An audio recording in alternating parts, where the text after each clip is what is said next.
damage from getting worse. Enbrel gives me energy to do many of the things I love.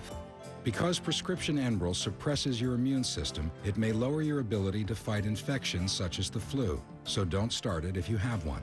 Tell your doctor if you're prone to infections, have an open sore, have had hepatitis B, have been treated for heart failure, or if, while on Enbrel, you experience persistent fever, bruising, bleeding, or paleness. Serious, sometimes fatal events including infections, tuberculosis, lymphoma, and nervous system and blood disorders have occurred. Ask your rheumatologist and envision your possibilities with Enbrel. You can buff up, clean up, but you can't cover up that bald spot. Instead of hiding it, solve it with Men's Rogaine Foam. In clinical testing, 85% of men regrew hair. Men's Rogaine Foam. Use it or lose it. Once a month, you pay the phone bill, feed the orchid, visit Aunt Agnes.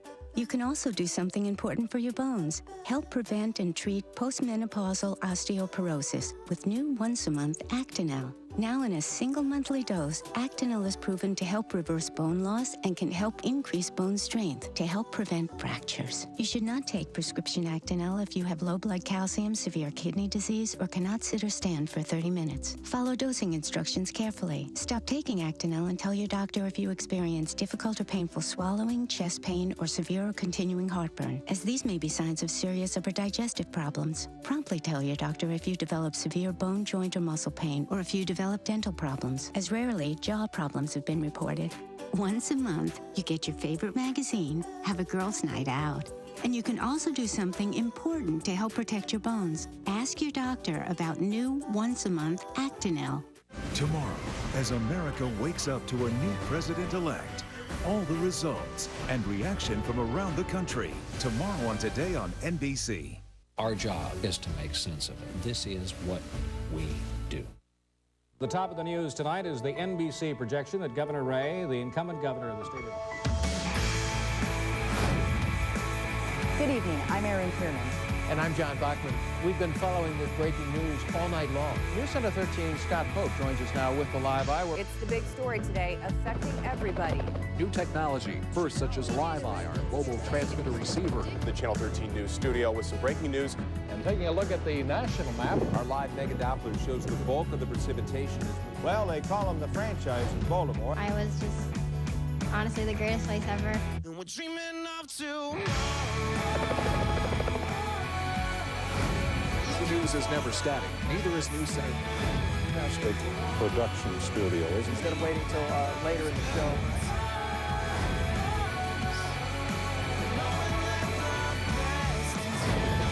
From WHO TV, this is Channel 13 News. Back here at our headquarters in New York tonight, as Election Day 08 has been sliding into election night, we've had correspondents, camera crews around the country, and we have two reports tonight on how the voters assess these two candidates. We begin with NBC's Rahima Ellis. Selma, Alabama today is a small city at peace, but 97-year-old Amelia Boynton Robinson has known a different Selma. It was on Sunday, March the 7th, 1965. Robinson was among hundreds of nonviolent marchers beaten down by state troopers on what's called Bloody Sunday. The second lick he gave me was at the base of my neck, and I fell to the ground. Standing up now for Barack Obama, Robinson says it's a privilege she knew would come. A voteless people is a hopeless people. What happened here in Selma led to the historic Voting Rights Act of 1965. But for many, real equality would remain just a dream.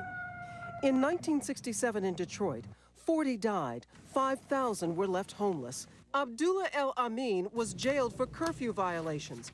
Now he sees America beyond her segregated past. To come from that to this is something that we all should be proud of. In Watts, California, Lacine Holland watched her community burn. Today, she proudly takes her great-grandchildren to the polls. If they want to make changes, you always go out and vote. Back in Selma, Amelia Boynton Robinson says the sacrifices of the civil rights movement have helped Barack Obama, but she also credits a higher power. Definitely. Definitely. I think this is a miracle. Rahima Ellis, NBC News, Selma, Alabama. This is Roger O'Neill in Florida. We're like the dice game bunco. John McCain needs all the numbers to align just right if he hopes to prove the polls wrong. He needs a huge turnout of his base, veterans, business people, and women. And to find those voters, look no further than Pensacola, the cradle of naval aviation, where McCain and fellow Navy man, retired Captain John Kane, learned to be pilots. I see Senator McCain as tested and proven. I know where he's been. I know the footsteps he's trod in. Like many veterans, Kane is voting national security. With McCain, I see a steadier hand on the tiller. Navigating through the economy is small business owner Dennis Paday's focus. For him, the election is about experience. He will tax me less. He will regulate me less. Barack Obama is trying to act like Robin Hood. He wants to take from the rich to give to the poor. For women, shattering the glass ceiling with a woman in the White House gets their vote. My phone began ringing off the hook. The Palin factor for Mary Jo Strauss energized the base. It was just the shot in the arm that our campaign needed. Like an old-fashioned poker game, McCain supporters here thought he had a pretty good hand. Strong on national security, strong on experience, 2 aces. And when he picked Sarah Palin, that was 3 of a kind. But then the dealer turned over the joker. And now the question is, will the state of the national economy trump everything? Roger O'Neill, NBC News, in the Florida Panhandle. We are back in a moment with the sights and sounds of a history-making presidential election day.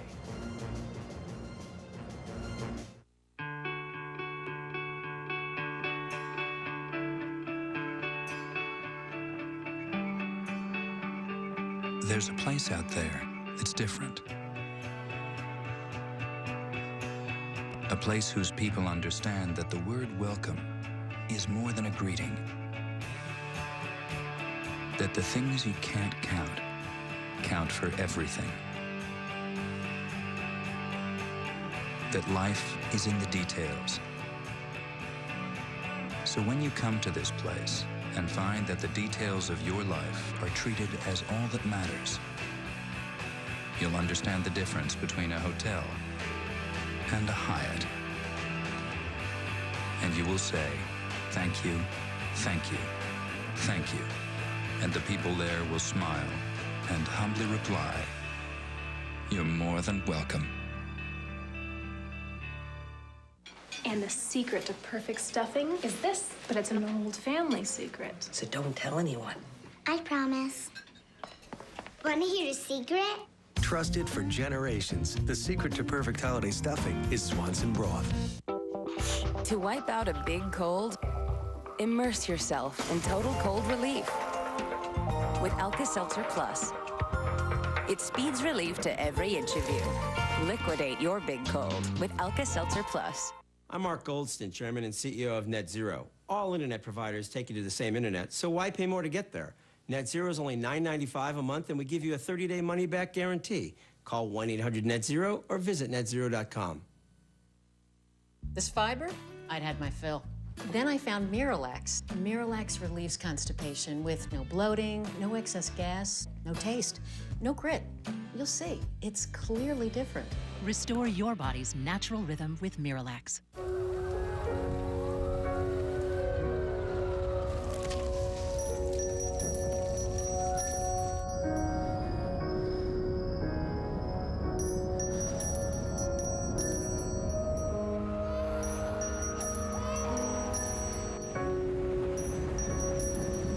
Wherever good can overcome, that is where your contributions to the Salvation Army go. Remember to vote and then watch your vote count. Brian Williams, Tom Brokaw, and the entire NBC News team. Plus, Channel 13 news reporters live and ready with the local races. Coverage begins tonight at 5 on Channel 13. Price of legal dumping, Channel 13 news investigation, Wednesday at 10. We're back here in New York, and one more reminder here. We are about 5 minutes away from the first calls, the first state calls, and the first polls closing, so be sure to stay with us. This campaign, this election, both go down in history. Just what is here tonight, what's been made over the last 22 months or so. This will always be a history-making election day in American history. Millions lined up to vote for a new president today.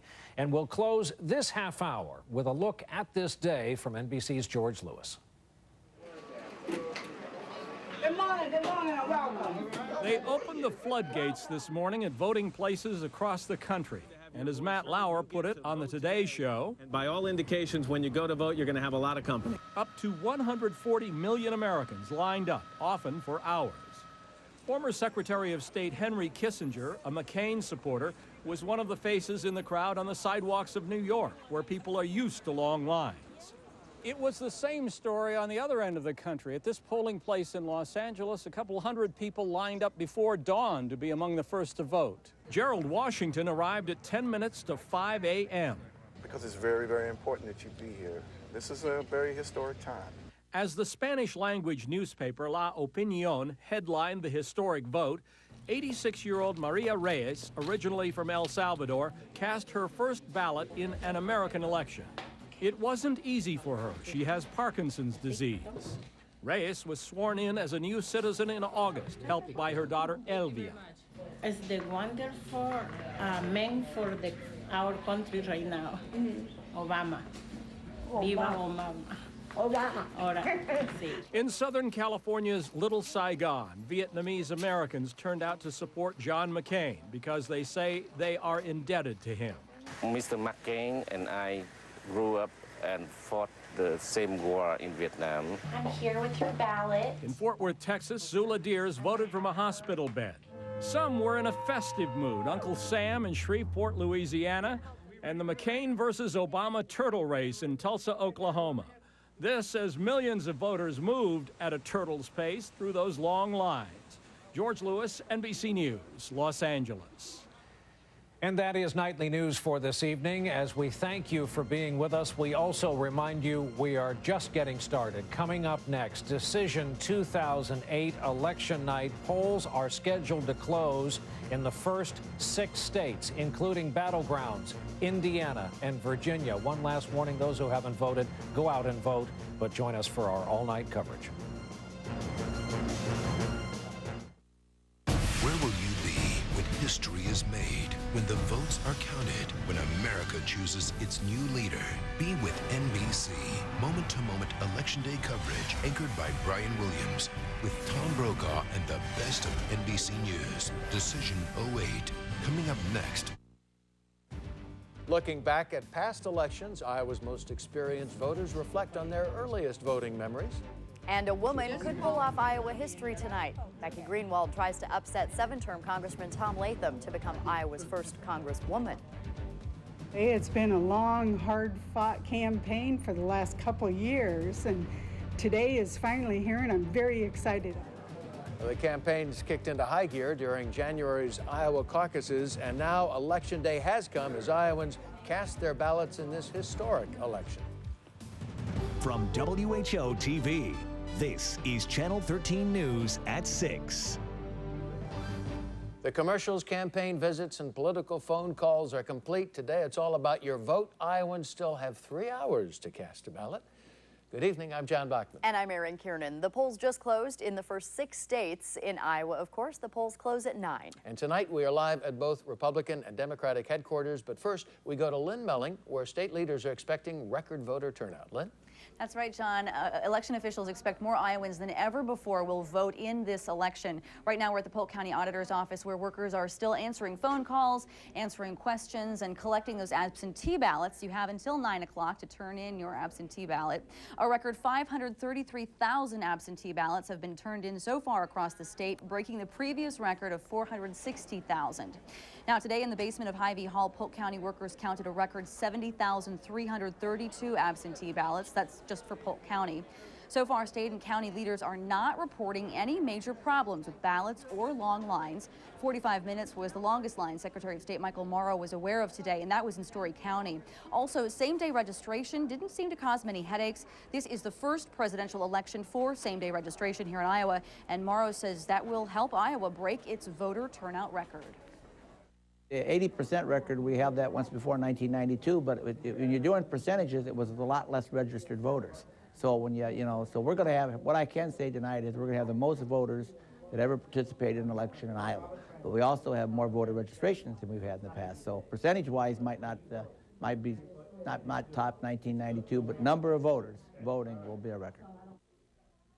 Now, Mauro says the polls will see a surge in voter turnout starting right about now over the dinner hour. You have until 9 o'clock to get in line at your polling place in order to vote. Also, you need to turn in those absentee ballots before 9 o'clock. But election officials say other than the normal minor problems like confusion over where precincts are, they say no major problems have been reported so far today. John? Okay, that's great word. Thanks very much, Lynn. As the Secretary of State said, Iowans are closing in on a record turnout. Michael Mauro predicts about 75% of registered voters will participate in this year's election. And the Secretary mentioned the election of 1992, a record 80% of voters turned out then when Bill Clinton defeated George H.W. Bush.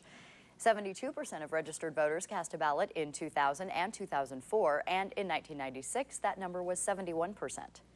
Now, as Brian Williams mentioned on NBC News just a few moments ago, the presidential vote could soon be decided in 6 states. Polls closed in Indiana, Kentucky, Georgia, South Carolina, Vermont, and Virginia just moments ago. And we have early reports now from the AP. The AP is awarding Kentucky to McCain and Vermont to Obama, and Georgia, South Carolina, and Virginia are too close to call. We'll pass along any more results as we get them. The polls close in the critical state of Ohio and 2 other states in less than a half hour.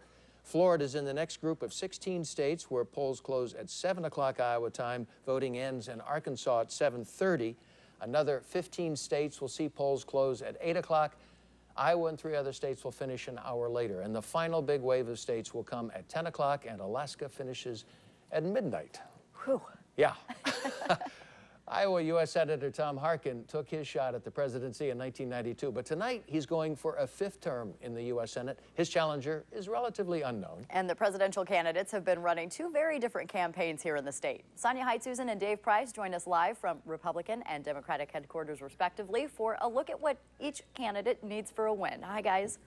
Hi, Erin. We're going to begin with the presidential race on the Republican side. John McCain faces an uphill battle here in Iowa. The polls were once so close, but in the last few weeks, he is now trailing Obama by double digits. He did not caucus here in Iowa, so that may be a strike against him.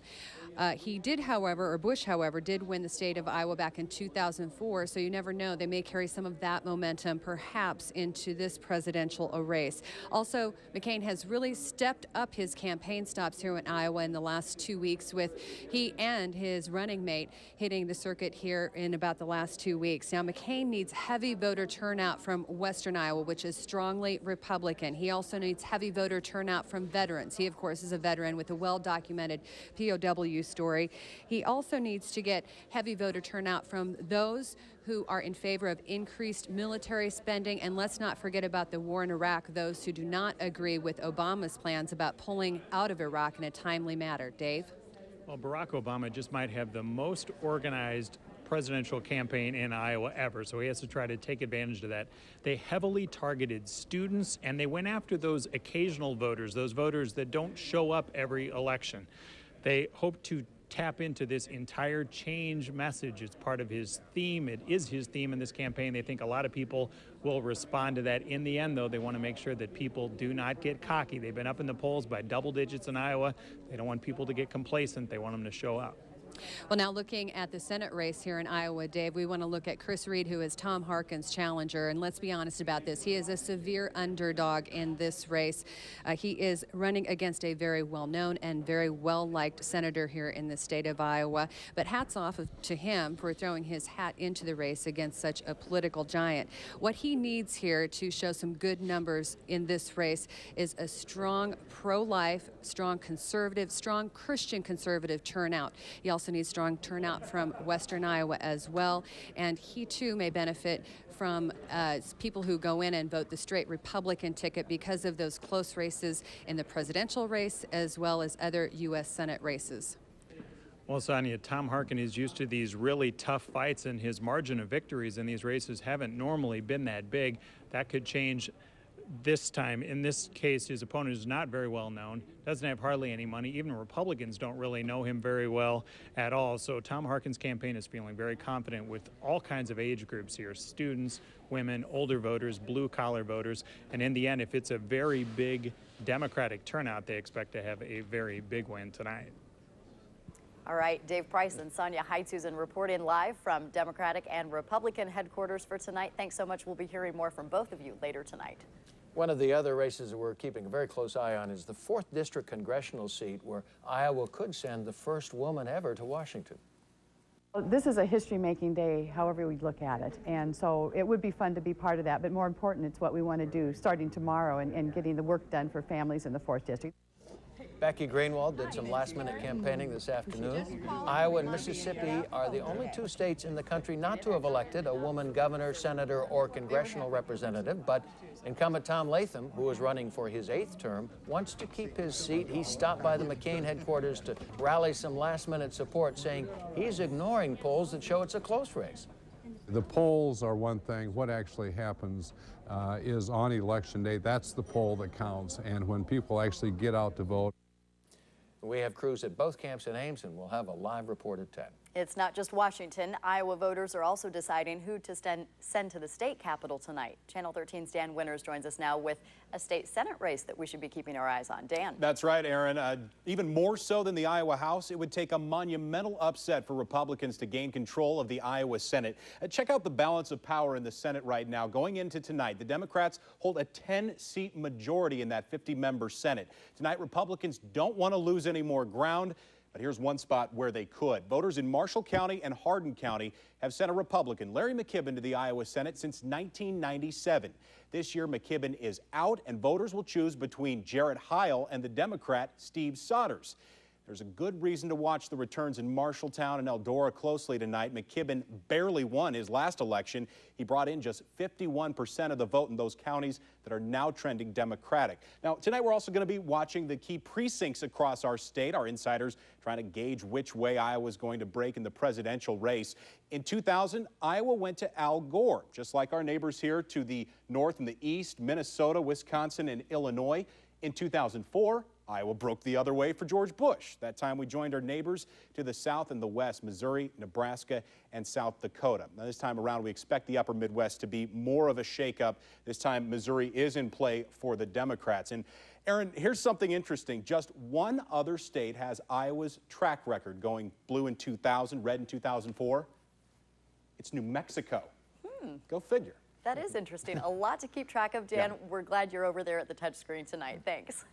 Our news team, along with Brian Williams, Tom Brokaw, and the entire NBC News team, will bring you the latest results as they come in on the air and on the web. We'll stream results live starting at 9 tonight. Look for all the latest political news at WHOTV.com. Your first vote in a presidential election is a rite of passage for most Americans, and the memory usually stays with you. Andy Fales spent some time with a few Iowans who have quite a few elections under their belts. Who's the first person that you voted for in a presidential election? Eisenhower. I think it was Eisenhower. It was Dewey when Dewey and Truman were running. For Dewey? Yeah, at that time I voted for Dewey. Of course, he didn't win. Yeah, but of course the newspaper said that he did win. Yes, I remember that. I think I voted for Wendell Willkie. Who's that? I don't even know who that is. I think he was one time, I think he ran against Roosevelt. What are your memories of that day? Well, I believe I voted absentee because I think I was in the Navy. It was so important to me that I dressed up to go vote. I really did. I don't remember the day, but I voted for Eisenhower. Okay. Do you remember how that felt? Yeah, I was grown up. Oh, such great stories. Yeah, that's a great idea to do that. And of course, people got dressed up to go on planes and trains and to vote. And all sorts of things, yes. They don't do that now. Not so much. No. I'll tell you, we did a little bit of history delving into our Backtrack of weather. Look at these 70-degree temperatures from 76 to 64 to 52. On those election days, we were warm. We were warm today as well, 73, and temperatures hold on very well this evening. I'll have your 7-day. The Hawks get ready to take on the legendary Joe Paterno and his Penn State team coming up in sports. Hear what both sides have to say about the showdown at Kinnick. And a woman accused of killing her 2-year-old son could use mental illness as part of her defense. Coming up, we'll tell you what prosecutors are saying about Michelle Kehoe's case. Today, kids to school, it's my day to drive, get the carpets cleaned, dog to the vet, lunch with the girls, and by lunch, I mean triple fudge chocolate bliss, worth every minute in the gym. Get to the gym. Check out that open house, vaulted ceilings, big yard, big dog. Pay some bills, that's easy, and then start packing for our vacation. Great resort, no pets. Yeah, it's gonna be a great day. Great Western Bank, making life great.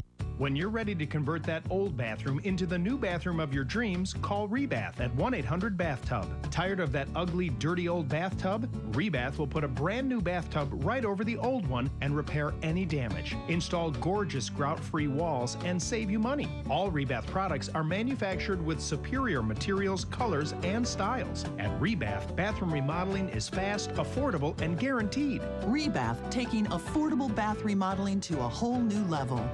Closed captioning is another way we keep you informed. Brought to you by the Iowa Clinic. The Ankeny Internal Medicine Office welcomes Dr. Lisa Jensen to their practice. Dr. Jensen is now accepting new patients. Call 964-7115 to schedule your appointment. Is filling your water softener with salt costing you too much money? Culligan Smart Sensor technology saves you 2 tons of salt and 20,000 gallons of water over 10 years. And that's good for the environment. Right now, get a Culligan water softener and receive free salt for a year. Where there's hard work, you need a hard-working truck. That's why people all across America depend on Ford trucks, more than any truck out there. And now you can depend on Ford with the best offer ever. On the best truck for any job. Now during truck season, get up to $8,000 cash back on a 2008 F-Series. Visit your Midwest Ford dealers or log on to yourmidwestforddealers.com today. These are the trucks that are building America.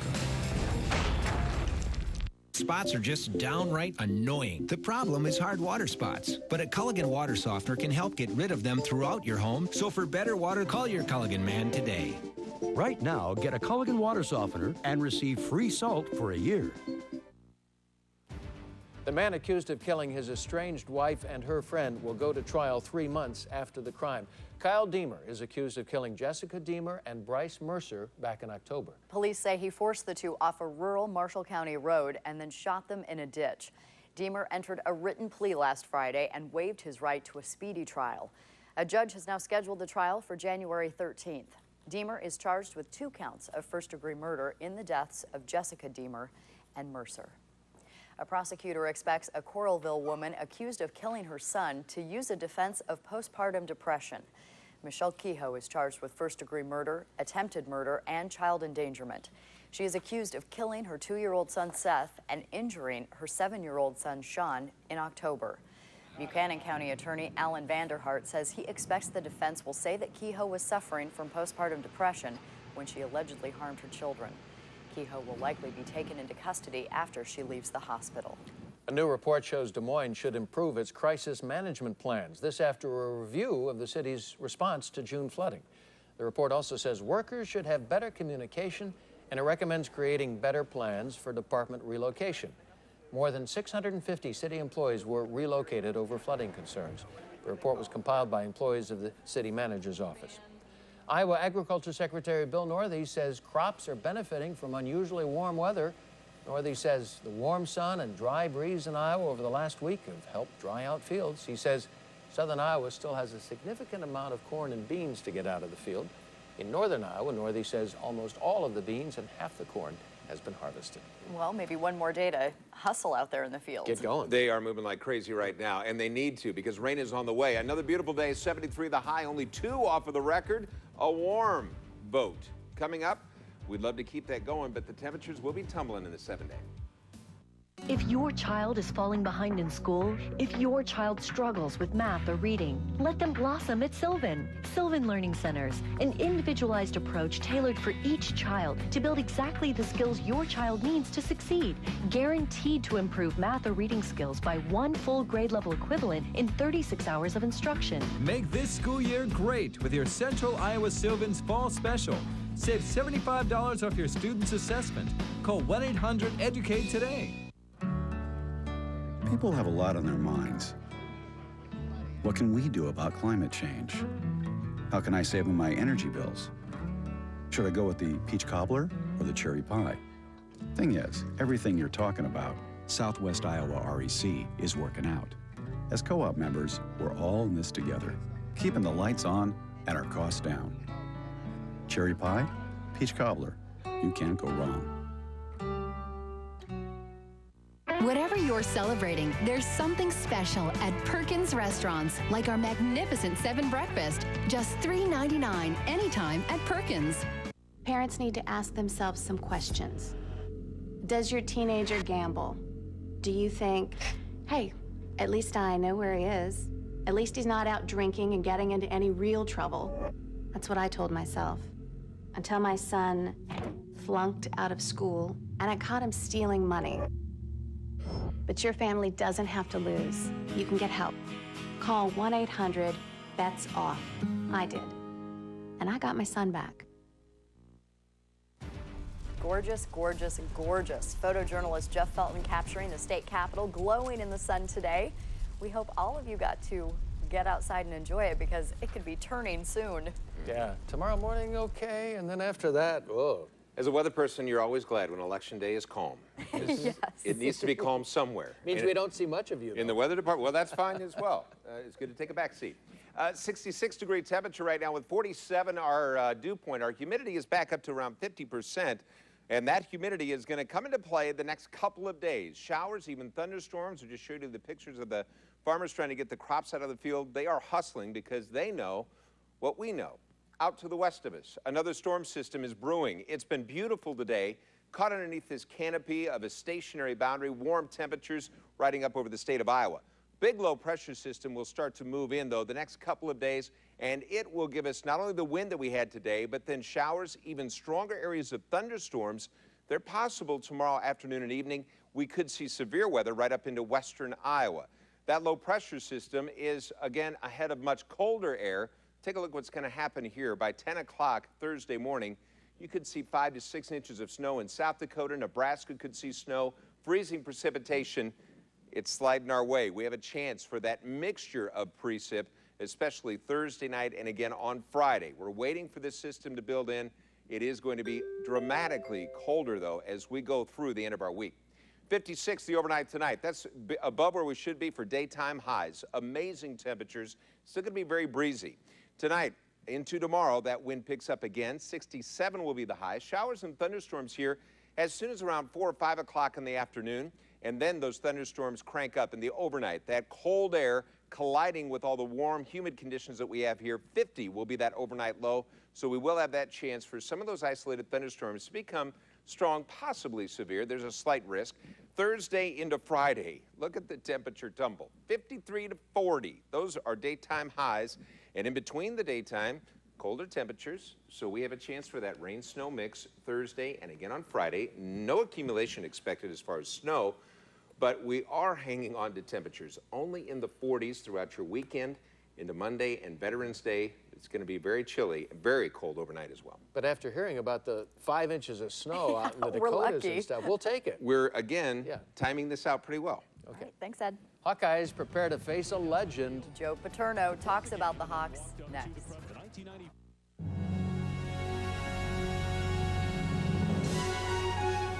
It's easy to see why people are excited about Roundup Ready to Yield soybeans. Monumental yields, coming for 2009. Improving your home is easier than you think at Menards. A Plas-Plugs Diamond Wheel Wet Saw is perfect for any tile project. It makes quick work of intricate cuts and can cut tile up to 1 inch thick, only $79. Make wood look beautiful with Minwax products from Menards. Interior polyurethane dries fast to form a durable, long-lasting protective finish on all wood.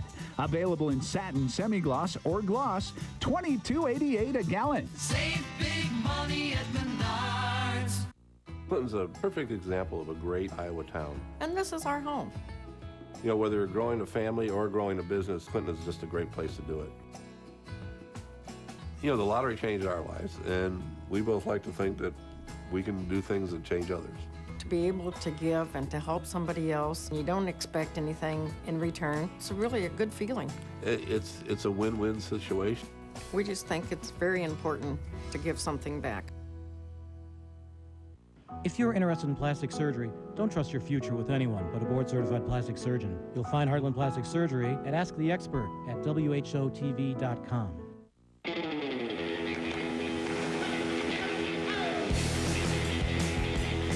It's easy to see why people are excited about Roundup Ready to Yield soybeans. Massive yields coming for 2009. Wednesday. New episodes of Law and Order return. Premiering Wednesday, 10, 9 Central on NBC.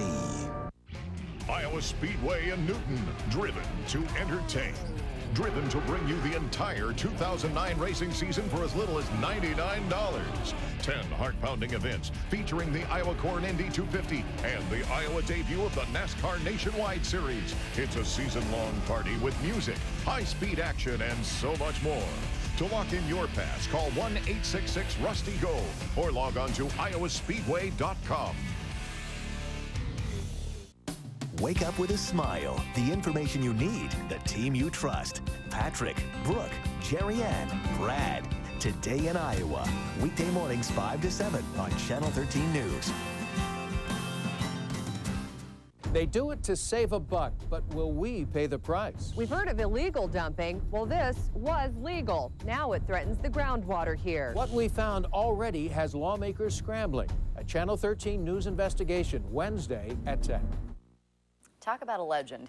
Joe Paterno. Yeah. Yeah, this could be the last time we see him at Kinnick Stadium. It's hard to believe. Then again, maybe not. Maybe not. Yeah, you never know. Could see him in 10 years.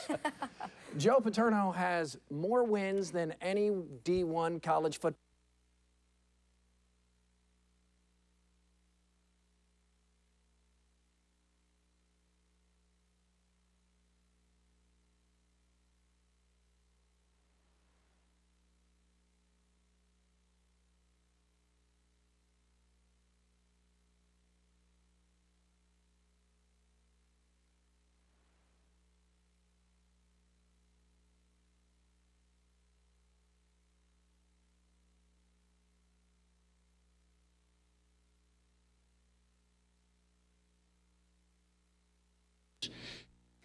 Penn State is so good. Paterno spent most of today's news conference talking about a potential national championship game, not the Iowa game. Kirk Ferentz knows why his Hawks are underdogs. You know, they are talented. They're talented at every position. You know, it's very, very impressive. It's as good a line as we've seen this week offensively. Defensively, I'd say the same. The University of Iowa calls for a blackout Saturday with an asterisk. Iowa students are urged to wear green, as in support Sean Green. Green's teammates admit seeing the color green in the stands will be a little odd. If they pull it off, I wear black and gold, so it'll be a little awkward, I guess. But I mean, if that's what you really want to do, I mean, I could almost guarantee Sean's against it. It's like Notre Dame. Yeah, I was in Shields a couple weeks ago, and I saw these green shirts out there with Go Green. And I was just thinking about what the whole student section looked like that. Will a partial green out, partial blackout equal full upset? We'll find out Saturday. Penn State favored by 8. Somehow I didn't even notice this last night, but a man working the chain gang in an official's uniform jumps up and down for Dowling after the Maroons score on Johnston. It became the hot topic of conversation today on KXNO after Marty Terrell watched the video on WHOTV.com. Oh my gosh. No he's going doubt crazy. the official is cheering Dowling, though he's not in position to influence the game. Still not a good idea when wearing that outfit. The Channel 13 softball team wants no part of West Des Moines' 50 and over All-Stars. They just returned from Phoenix, where Bagby's won the national championship. The boys from West Des Moines never lost a game. But you're still thinking about that official jumping up and down. I am. Yeah. He's actually working the chain gang, but Still. Not wise. doesn't look good. Thanks, Keith. We'll be right back.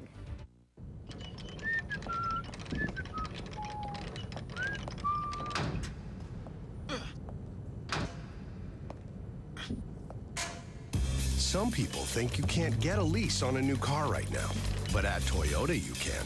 In fact, you can lease the best-selling car in America, the Toyota Camry, for just $249 a month. For more, go to ToyotaFinancingNow.com. Toyota, a smart way to keep moving forward.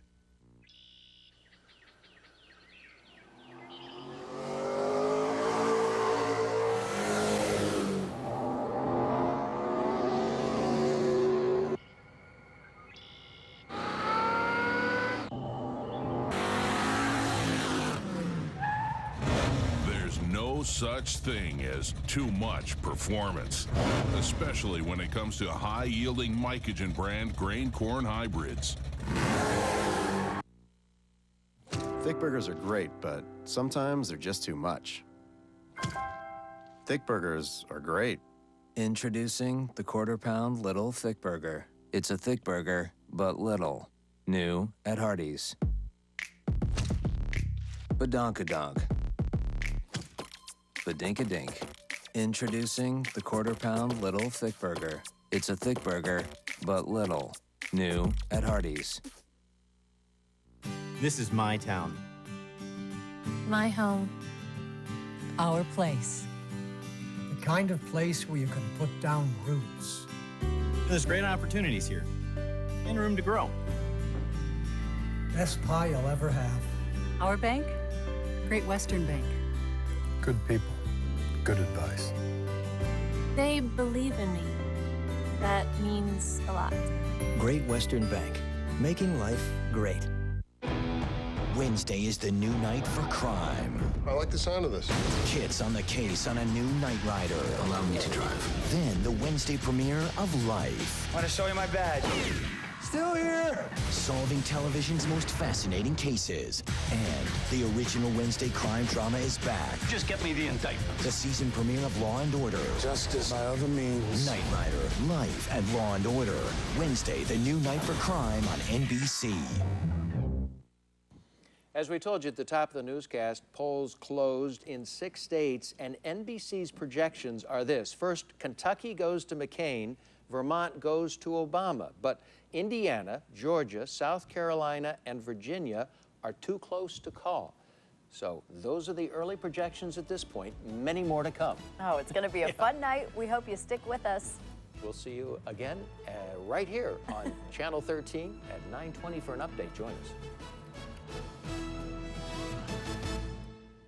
Every month during the school year, Allied Insurance and Channel 13 salute a teacher based on the kind words of a student.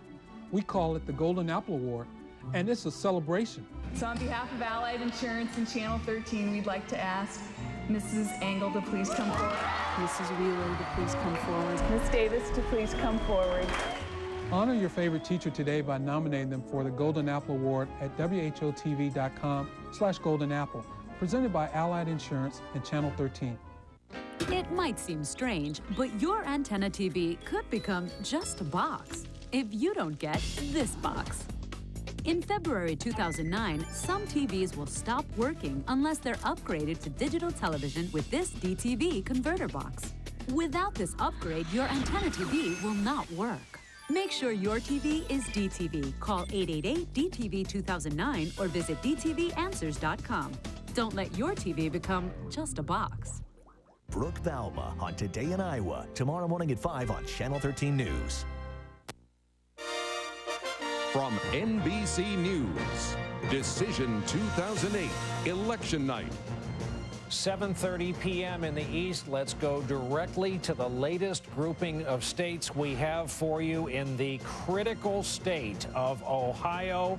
Right now, our official pronouncement is too early to call this race, but with the caveat that Obama so far is leading. West Virginia, too early to call, with John McCain leading. And in North Carolina, where there's really two races we are concentrating on so closely tonight, the presidential and, of course, the re-election attempt by Elizabeth Dole up against State Senator Hagan, we are told. Hagan with a slight lead in that race. You're going to hear us use these two terms all night. Too early to call means what it says, simply not enough of the raw vote. Too close to call means the known raw vote is simply too close to extrapolate any more from that. We'll take a look at the electoral map again this March to 270, which is what the early portion of the evening, of course, is all about. We're looking at the very, very early electoral count, 8-3, with just the first two states awarded. Tom Brokaw here with us in the studio. And Tom, you, like the rest of us, taking a look at Virginia, which is still too early tonight. You remember that famous 19th century editorial about, yes, Virginia, there is a Santa Claus?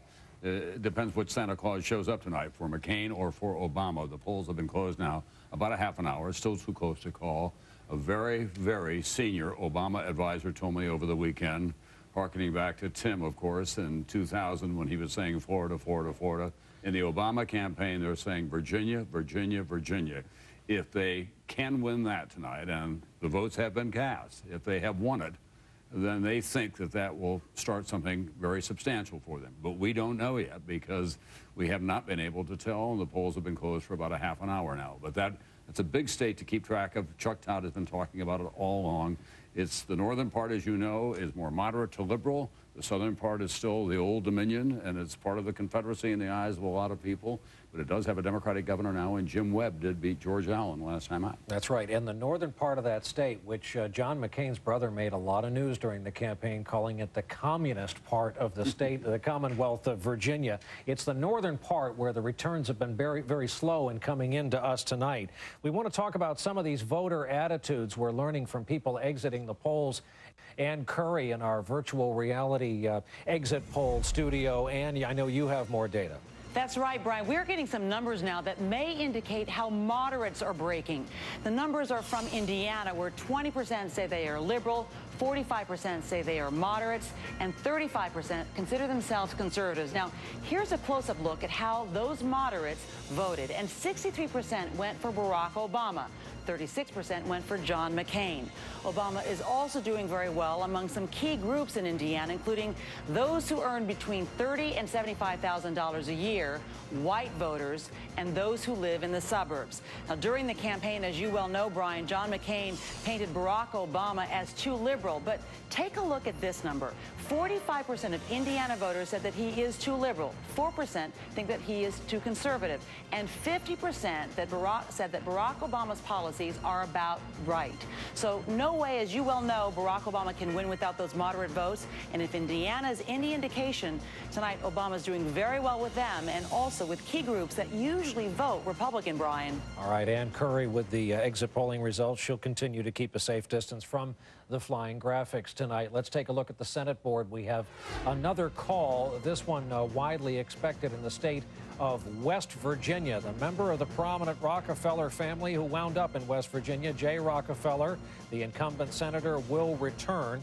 That's a Democrat hold. And now we look at what we'll call tonight the new Senate. That's +1 net for the Dems so far, 39-27. There's two gray Senate seats there on the edge of between blue and gold. Those are independents. That's going to be crucial tonight. Two independent members of the Senate, but they caucus with the Democrats. When it comes down to party line votes when they're needed, they are usually there. Andrea Mitchell following all things Senate and House tonight. We've got a bunch of dramas taking place in the Senate. We do. Now, one of those two independents is Bernie Sanders. Very liberal, calls himself a socialist, the former mayor of Burlington, Vermont. And he is a reliable Democratic vote on liberal issues, on big issues, stimulus package, energy issues. Joe Lieberman, not so much. And this is the big question.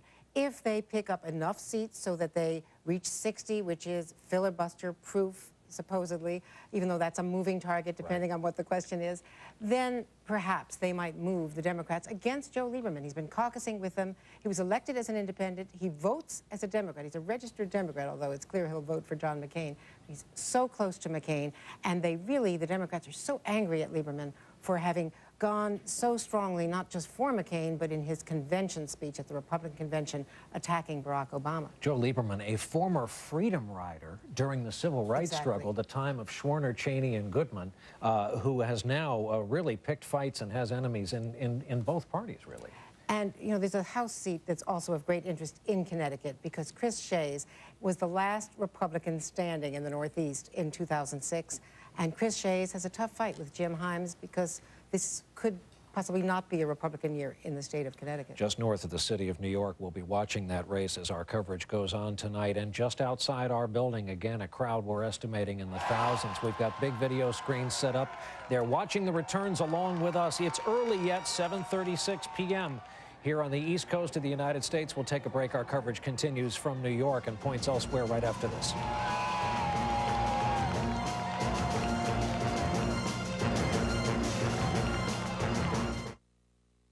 The Cadillac Red Tag event. Right now, you'll find unprecedented values on our best-selling luxury models.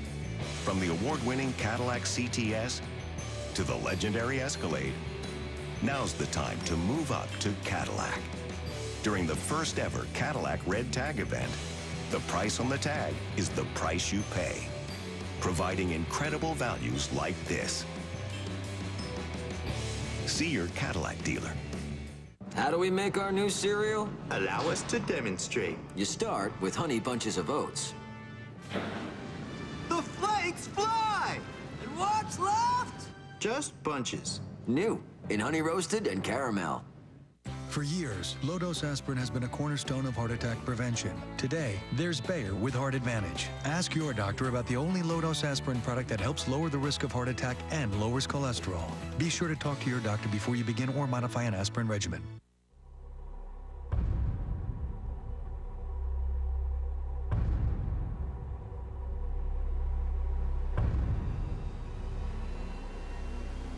Your heaviest days have finally met their match. Introducing Always Infinity, the world's first pad made with Infinicell, an uber-absorbent material that holds 10 times its weight, which is just fancy talk for your heavy days are going down. Always Infinity. Have a happy period.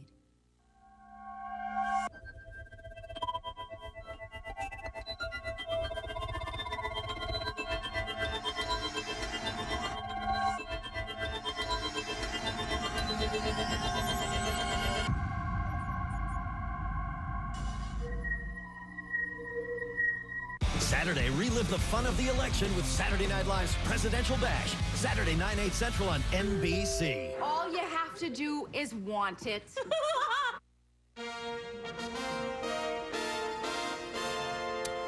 Part of the crowd of thousands outside our headquarters here. It's reached that point in the evening while, again, we're short on data. The compiling is going on. The voting is going on in many places. We're going to talk to folks in both camps, the Obama and McCain campaigns, close advisors each, beginning with Valerie Jarrett. Valerie, we haven't spoken since the convention. She is in Chicago, a very senior advisor to Obama and a very close friend of the senator. Valerie, the New York Times spent a whole lot of ink this week talking about the transition going on in the senator's head from senator to, in case he is named that tonight, president-elect. Can you talk about any evident changes in the man or his thinking in the last 24 to 48 hours? Well, you know what, Brian? Well, first of all, good evening, and it's a pleasure to be here from Chicago, our hometown, the hometown of Senator Obama. I think that he's been preparing for this journey his entire life, and he's still, though, focusing on winning this election. So there are still polls that are open across our country, and until the last vote is counted, we want to just focus on getting out the vote. But he is certainly ready to lead our country, and if we are successful this evening, beginning tomorrow, he will start his transition towards that leadership. Of course, because he had a 50% chance of needing that preparation, I'm sure he's gone through some of it. After all, when you think about it, he was a state senator 4 years ago tonight. And now here he is. Can you give us a glimpse inside the very protective shell around Barack Obama? We know he played basketball today. We know friends of his flew in town just to get together with him for that game because it was such a release at the end of the campaign. How else can you fill in the blanks for us? Well, I'd say we started the morning by traveling to Indianapolis. You know, Indiana is a state that the Democrats haven't won in decades, and Senator Obama is confident that we can win in Indiana, and so he wanted to send a strong signal to the people in Indiana that he has confidence in them and hopes that he's earned their trust and respect. So we started the day there, and then you're right, he did come home and he's playing basketball with a bunch of his buddies just to relax and unwind after a very long journey, a journey that I think all of our Americans can say we've never seen a race quite like this in the country, and it's just terrific. So we're hoping it's a successful evening. We're cautiously optimistic, but as I mentioned, there are still polls that are open around our country, and anyone who hasn't voted, who can still vote, we encourage you to get out and vote. Participate in this process. In a bipartisan way, that's been our message to folks all night long and for several days. Valerie Jarrett, we'll be talking to you again. Thank you very much for your time, and good to see you again from Chicago tonight. And from Phoenix, Arizona, we are joined by one of two U.S. senators almost always at the side of John McCain. Whoops, I'm sorry. I was given the wrong information. Nancy, I'm so sorry. We were supposed to be talking to Senator Lindsey Graham, and Nancy, you're here with us instead, and we're happy to see you. It's been a long time. Tell us about the machinations inside the McCain campaign. We understand there's a very emotional piece of videotape. He came to the rear of the plane today and had one last chat with the traveling bunch of camera crews and reporters with him. What did he say, and what's his mindset going into tonight? Well, John McCain, you know, Senator McCain is such a fighter. He's such a gonna take that hill kind of guy, and he's somebody that really appreciates the people that have been in the trenches with him. And so I'm sure what he did was share his support and just his gratitude for logging all those hours away from their families to cover this all-important election, this historic election that has excited the country. So I think we're very ramped up. We're very positive right now, but looking forward to a long night, I have to say. I had a huge cup of coffee about half an hour ago. Nancy, you're also realist, however, and at the top of our coverage, I said the GOP is holding its breath. Tom Brokaw put it a little differently, saying seismologists are feeling the surface of the earth for temblors tonight. The polls have been against you for quite some time. Nationally, some of the battleground states look very dicey for you. Well, and we knew that we were going into a very stiff headwind. I mean, this is an extraordinarily difficult year for Republicans, and I think anybody other than John McCain, if it had been anybody other than John McCain, we wouldn't be in the position where we're in, where I think we're going to hold those states. I think we're going to hold those states, and that we've got a path to victory here, and it's going to come down to the participation of the American people. And I have to say, I agreed with a lot of what Valerie had to say. I worked the phones yesterday for a couple of hours and called into Virginia and Pennsylvania, and folks were excited. They were absolutely, I'm voting, my husband's voting, my kids are coming home from college to vote, so this was just pretty exciting. All right, Nancy Pfotenhauer, who's been one of the stalwart spokespersons for the McCain effort, going right on through the end of the campaign tonight into election night. Nancy, forgive me always for the mix-up at the top of the segment, and thank you for being with us. We'll take another break in our coverage here as we look at some of the pictures of the gathering crowd in Grant Park, Chicago, Illinois. Again, it's early yet, 7:44 here in the east, 6:44 in Chicago. The crowd is building. Our coverage is among the big screens they're looking at. We'll continue right after this.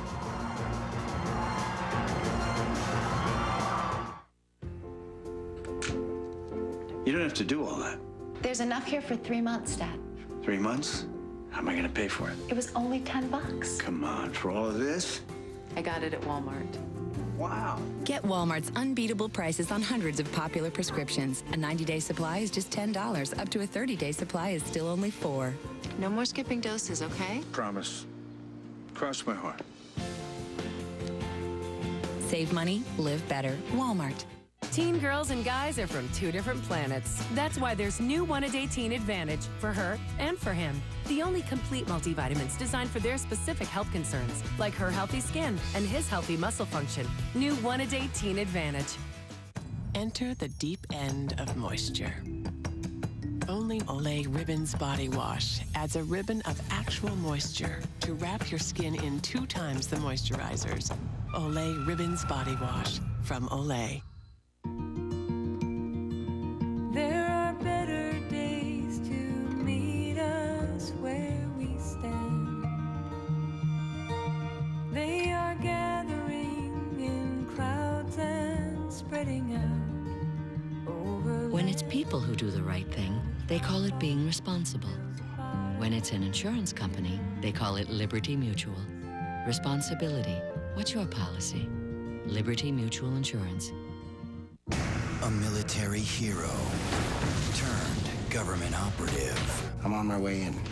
When he needed a cover, they decided to create one. You ready to go to sleep? Does it matter? And with the flick of a switch, one man became 2. A split personality. I am 2 people. Christian Slater, new My Own Worst Enemy, Monday after Heroes on NBC. We're back, and straight up here we have another call that will add to the electoral map. The state of South Carolina has been awarded here at 7:46 p.m. To John McCain, as expected, though our own Chuck Todd has seen some of the some changes to the political firmament there in South Carolina. You remember the fight over South Carolina back in 2000. He had a bitter disappointment there after a grueling and awful campaign for him. Went Bush's way, but now there are 2 bits of red there on the early electoral map, our path to 270. We want to show you something that happened. We referenced it in our last segment. Flying late today from Albuquerque to Phoenix on board his McCain-Palin campaign plane, a specially outfitted 737. John McCain came to the press compartment in the rear of the aircraft where the candidates, when mistakes get blown out of proportion, have not been talking to the press pool much during the campaign, and had some kind of closing remarks for the traveling press corps covering him. You may have to listen a bit closely because of the noise of the aircraft. Here's what John McCain had to say. Well, my friends, this is our last flight on this airplane together, and so I just wanted to stop back. Yesterday, I know, was really a fun day. We're starting out at crack of dawn and ended up at 2 a.m. We went 3,700 miles yesterday. We've had a great ride. We're looking forward to the election results tonight, and I'm feeling good, feeling confident about the way things have turned out. We've had a great ride, had a great experience, and it's full of memories that we will always treasure. Last one up there in Colorado, where people were so warm, and the enthusiasm, as you have seen in the rallies, has been really quite remarkable and quite heartwarming. So we've spent a lot of time together. Some we've been together for almost 2 years. Others, those are the ones that rode around in the van with us and on the 3999 flight to Manchester. So anyway, we've had a great time. I wish you all every success, and look forward to being with you in the future. Thanks very much. Again, the kind of closing comments. The plane will go back on the lease market, of course, because the campaign portion of this is over. But John McCain to the traveling press corps, joking about that $39.99 flight to Manchester during the dark solo days of his campaign that was near death on life support in New Hampshire. Of course, it came roaring back in this unlikely and whirlwind campaign. The polls are open in the state of Florida. That's one of the big states, of course, we'll be watching. We don't need to repeat its place in modern electoral history. Our own Kerry Sanders is there in West Palm for us tonight. Kerry, good evening. What's going on there? Well, Brian, as you noted, the polls are open in a portion of the state which is in the Panhandle. At 7 o'clock, they closed on the eastern portion of the state, but everybody who was in line will still get a chance to vote. Some very long lines, as you can see in Miami. It will take several hours for everybody to get through the polling sites. Meantime, we'll take a live picture here. This is the canvassing board inside Palm Beach County, and what they're doing is they're going through individually looking at absentee ballots that have problems. And to explain here, this is how most of the state in Florida voted. Candidate A, candidate B, and then they just filled in the dot. However, Palm Beach County, which always does things differently, as we can remember, Brian, had this. Voters did this, voters did this, voters did this, all wrong. If they wanted to vote and have their vote counted, they had to connect what essentially is an arrow pointing to their candidate. So there's going to be some voters who've already told us they didn't understand when they went in what they were doing. Whether it's a very close vote here in Florida, specifically in Palm Beach County, that will then become an issue. Otherwise, votes who voted wrong don't count. Brian? How many people are watching right now saying, does it have to be this hard to cast a vote this year, especially you'd think, given the history that, Carrie, you covered along with us all those election cycles ago. Carrie Sanders, thanks. Among the correspondents, we'll also be checking in with tonight, and we'll get to him a little later on, our own Luke Russert, who tonight is posted at Indiana University. Luke, just give me a taste before we talk a bit later on. You're with young people tonight, and we fully expect this to be the year they come to the fore. Yes, it very much could be the year. Sorry, Brian, I feel like Tom Brokaw on the Berlin Wall back in '89. The exit polls right now are showing that the young voters 18 to 29 are coming at 17%. That's the same as '04. However, what we have to know is that it's still early, and there's a lot that can be going on. Brian? All right, Luke, as promised, we'll be checking back. Good analogy with the Berlin Wall there, Luke. We'll be checking back. Tom got a good laugh out of that. As we hand it off to our local stations here for another break, we're going to tell you that when we next see you from our studio here, top of the hour, 8 o'clock in New York, we'll have 15 state closings, plus the District of Columbia, but importantly, Florida and Pennsylvania polls closing. Stay with us. This is Decision 08.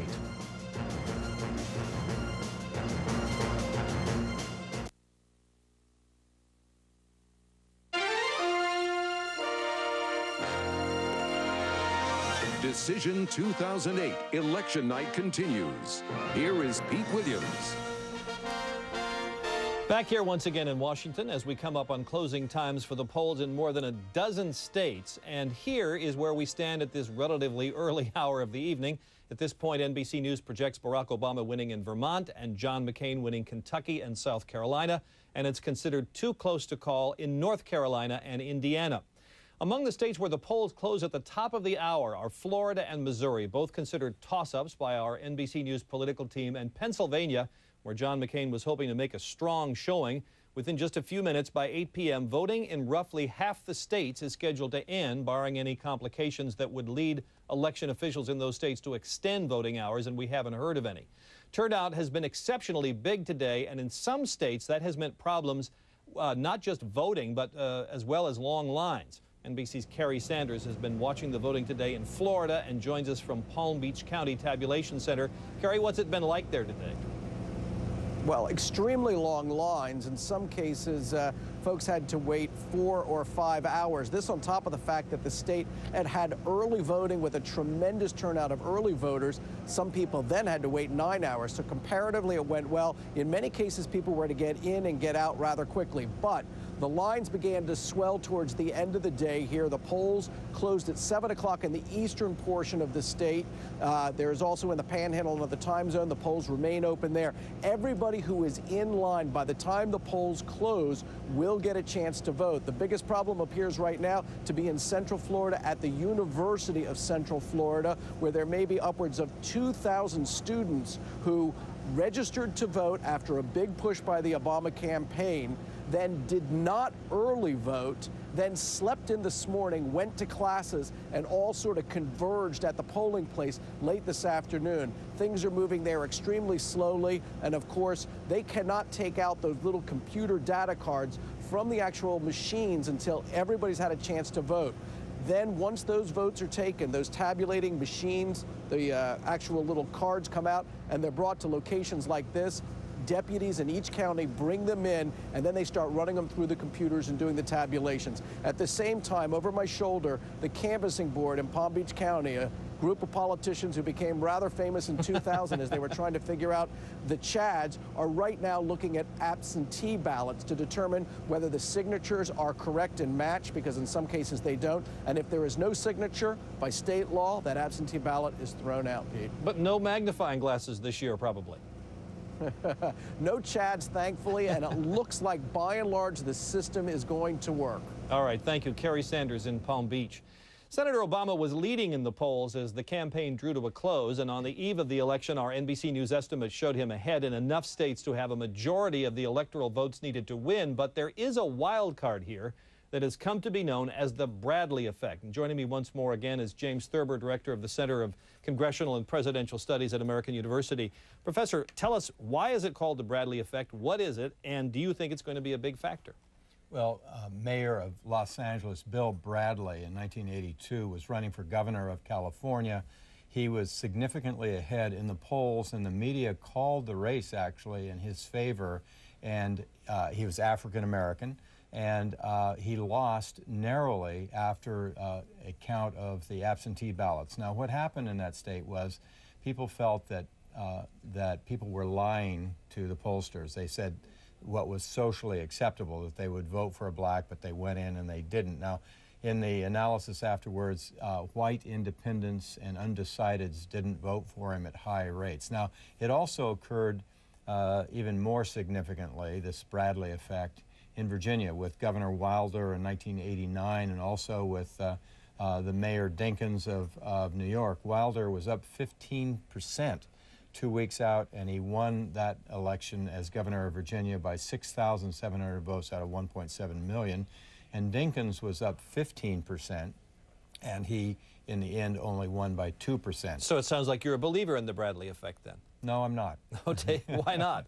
Because there have been studies since then, and from 89 to 95, there seemed to be a Bradley effect, a slight Bradley effect, studying gubernatorial races, Senate races where an African American was running and didn't do as well as the polls. But from 1995 to present, there seems to be no Bradley effect, or maybe even a reverse Bradley effect, meaning that people, that African Americans got more than what was indicated in the polls. Now, I've heard you say something that you may not believe in the Bradley effect, but you believe in the Ventura effect, named, I assume, for Jesse Ventura. What is that?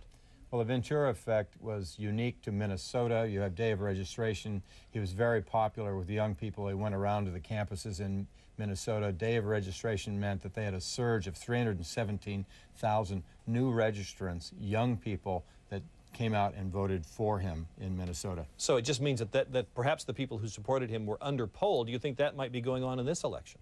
Well, I think that we've had so many polls, Pete. Hundreds of polls. I think that we're fairly accurate this time in terms of whether there's a Bradley effect or not. All right. Professor Thurber, thank you. We'll be hearing from you throughout the evening.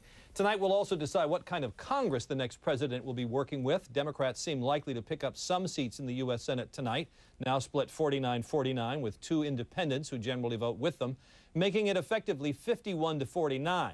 The Democrats would like to get to 60 because if they can hold all of them, they'd be able to override a president's veto.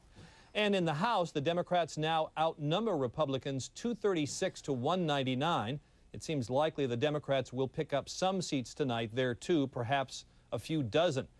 Now, in just a few minutes, more polls will close. The polls will close in Arkansas, and then the biggest single chunk of the night, 15 in all, close at the top of the hour at 9 o'clock. And so far, we know that the Democrats have picked up 1 member of the Senate, Mark Warner, who will take over for John Warner, no relation. So the Democrats gain 1 there. And in governor's races tonight, it appears that all the incumbents are holding. Jack Markell in Delaware, John Lynch in New Hampshire, Joe Manchin in West Virginia. Those are all Democrats.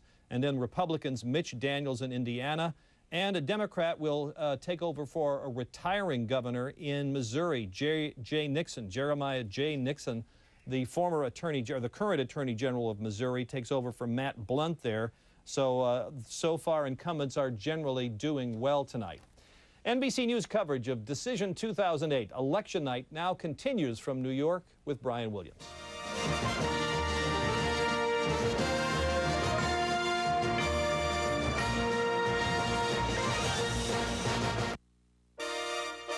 From NBC News, Decision 2008 election night.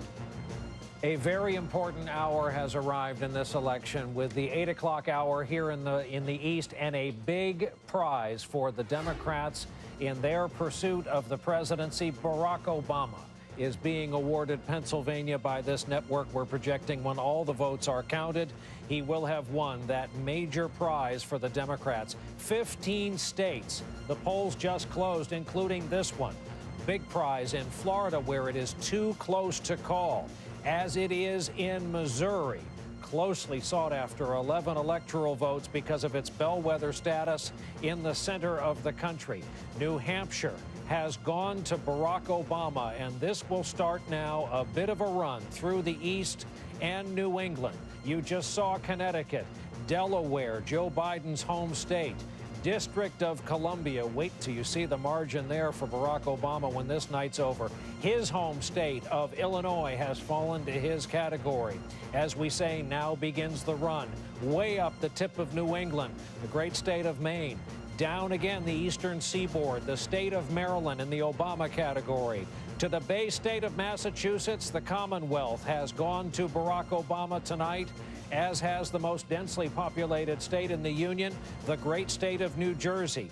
Oklahoma, red state, stays red tonight for John McCain, as does Tennessee for John McCain. Let's put them onto the map and take a step back and look at the electoral map in our pursuit of 270 tonight. That gets us to the winner of this very long 22-month and then some campaign. You see the blue and red falling so far along the predicted lines. You see the crowd outside waiting for these returns, matching it against the national maps they've been handed. It all brings us inside the electoral map studio and our own political director, Chuck Todd. Chuck, we have just called a big prize at this hour, Pennsylvania. How does this now toughen the path to the presidency for John McCain? Well, both Pennsylvania and New Hampshire, Brian, these were the final two blue states that John McCain campaigned in over the weekend. And the significance of the Pennsylvania call is that we were able to do it at the top of the hour. And we're not going to sit here and say, well, we know what the margin's going to be. But obviously, we know the margin is big enough that we're comfortable calling it. That means these polls were correct. Don't forget, the McCain campaign was arguing there was going to be this big undecided number. Possibly there was, over-polling in Obama, that somehow that there might have been some sort of a Wilder effect based on what happened to Governor Wilder in Virginia. So it is something that is significant in how quickly we were able to call Pennsylvania. But what it does, look, so far, every blue state from 04 stayed blue, and every red state from 04 stayed red in what we've called. But what it sets up here is what I call this political triangle of what McCain cannot afford to lose at all now that Pennsylvania is gone. With Virginia sitting out there as a state that the McCain campaign is nervous about losing, Ohio, North Carolina, and Florida, we haven't called any of them that. That's good news for McCain in general. He can't afford to lose any of them, Brian, because now this path to 270 for McCain is the same path that Bush carried, and so he can't afford to be losing any Bush states. You see our folks placing the newer called states out on the map, including the ruby red state of Oklahoma going to the John McCain column. And Chuck, you are so right. Those states where we've yet to have a call, but the polls have been closed: Ohio, North Carolina, Virginia, Indiana. Tom, in that list is the race for president. Well, the other thing we don't want to forget is the western half of the country. John McCain can hold his own in some of those states that Chuck Todd was just talking about, but then he has to do well in Nevada and New Mexico and Colorado. Those were states that George Bush won 4 years ago, and if he can't hold those when the map begins to move across the West, then he's got difficulties again. And take a look at some of that early vote in Nevada. Clark County has been apparently trending so much toward the Democrats with the polls open early there. The state leads the nation in foreclosures. It's another one of those economic meltdown states. If you look at all the battleground states, Ohio and Pennsylvania, even although Pennsylvania's unemployment rate is slightly below the average, all the manufacturing states that are in play here tonight that we've been talking about, they've been hit very hard by this economy, and all the polling that we're doing across the nation indicates by a factor of 6 and 7 to 1, that's what's on the minds of the voters. Terrorism and the war in Iraq, 9–10%. The economy, 62%. People are really worried about their economic future, and whoever gets elected president at the end of this night will not have any easy answers for them tomorrow. Tom, perhaps it's the building excitement, perhaps that the list of states is growing, perhaps because we're learning more about this dynamic and just what kind of a story we're covering here tonight. We've got something off to the side that our viewers will recognize very easily. It's one of the now famous whiteboards that was used to such great effect by our friend Tim. This particular model was signed for our boss, the CEO of NBC Universal, Jeff Zucker. And it's a personal note from Tim to Jeff, but you see that second line of text there, Florida, Florida, Florida. That's kind of with us in this studio tonight, as Tim is. And we realize that a lot of our family of viewers are missing his presence and his point of view and his excitement and his enthusiasm just as much as we are. So we have, we've prepared this just to keep Tim's, there it is, Florida, Florida, Florida, keep Tim's memory alive, and he's heard from a lot of emails. I heard a lot of emails today from viewers who were saying, we're thinking about Tim, and I remember that you promised to toast him at the end of the evening, so stick around, everyone. We have something in mind here. Yeah, that'll be exciting. That's the only part the folks at home won't see when this night is over. Ann Curry is in our exit poll studio, and Ann, we keep talking about these signals from the electorate, a boisterous electorate, a motivated electorate. Show us more evidence of that. In fact, Tim would want us to get us right to the numbers. In fact, Brian, you've just now called the battleground state of Pennsylvania for Barack Obama. Well, we have some exit poll numbers that indicate just how Obama did it. 89% of Pennsylvania voters told us the economy is in bad shape and that they voted overwhelmingly for Barack Obama. A lot has been made also, Brian, about who would get the white working class voters who voted in Pennsylvania for Hillary Rodham Clinton in the primaries. Well, it turns out tonight that they went for Barack Obama. We'll have more on the Pennsylvania race as the night goes on. Also, Brian, we've got some interesting numbers out of North Carolina. So far, Barack Obama is winning more white votes in North Carolina than John Kerry did in 2004. And take a look at this. While 75% of white voters said race was not a factor in their vote today, 24% said it was a factor, and of that 24%, 69% of them went for McCain. But also take a look at this. 30% of the whites in North Carolina who said race was a factor still voted for Barack Obama, Brian. A lot of news being made here tonight. All right, Ann Curry, thanks. Loving those graphics and that flying presidential seal. We'll go back to you as we continue to get more data in. We have some Senate calls among the states that have closed with the 8 o'clock hour and earlier, including a big one in New England. John Sununu has been defeated, and Jeanne Shaheen, a familiar voice and face to the voters of New Hampshire.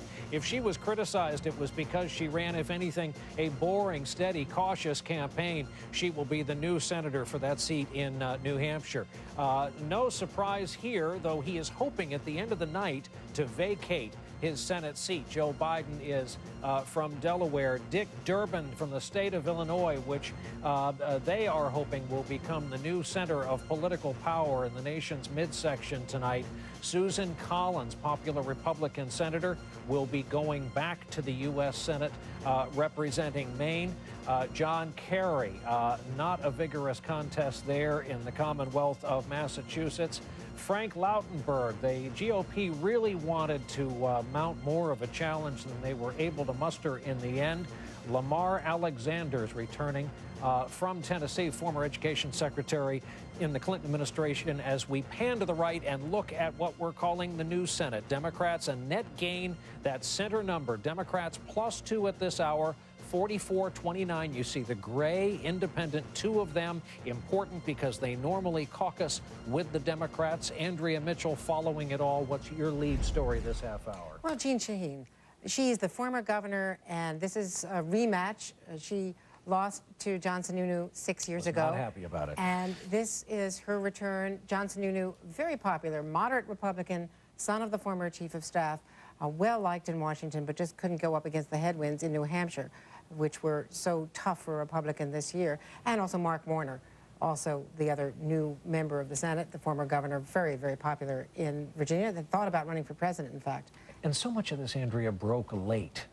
In the New Hampshire race, he had a sizable war chest, but a lot of these folks, because of the economic meltdown, didn't know to take it out and spend it when they needed to. Yeah, and what happened after September 15th with the economy, which was certainly felt at the presidential level, that's when we saw the race widening with the polls going more towards Obama. That certainly was felt in New Hampshire for John Sununu. All right, Andrea Mitchell covering Senate and House for us tonight. Again, at 10 minutes after 8 here, we're learning a lot more about the electoral story. We will leave you this break with a look at the electoral map.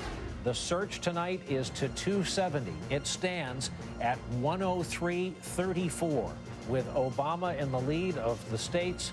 Early to call. We'll take a break. Our coverage will continue with more right after this.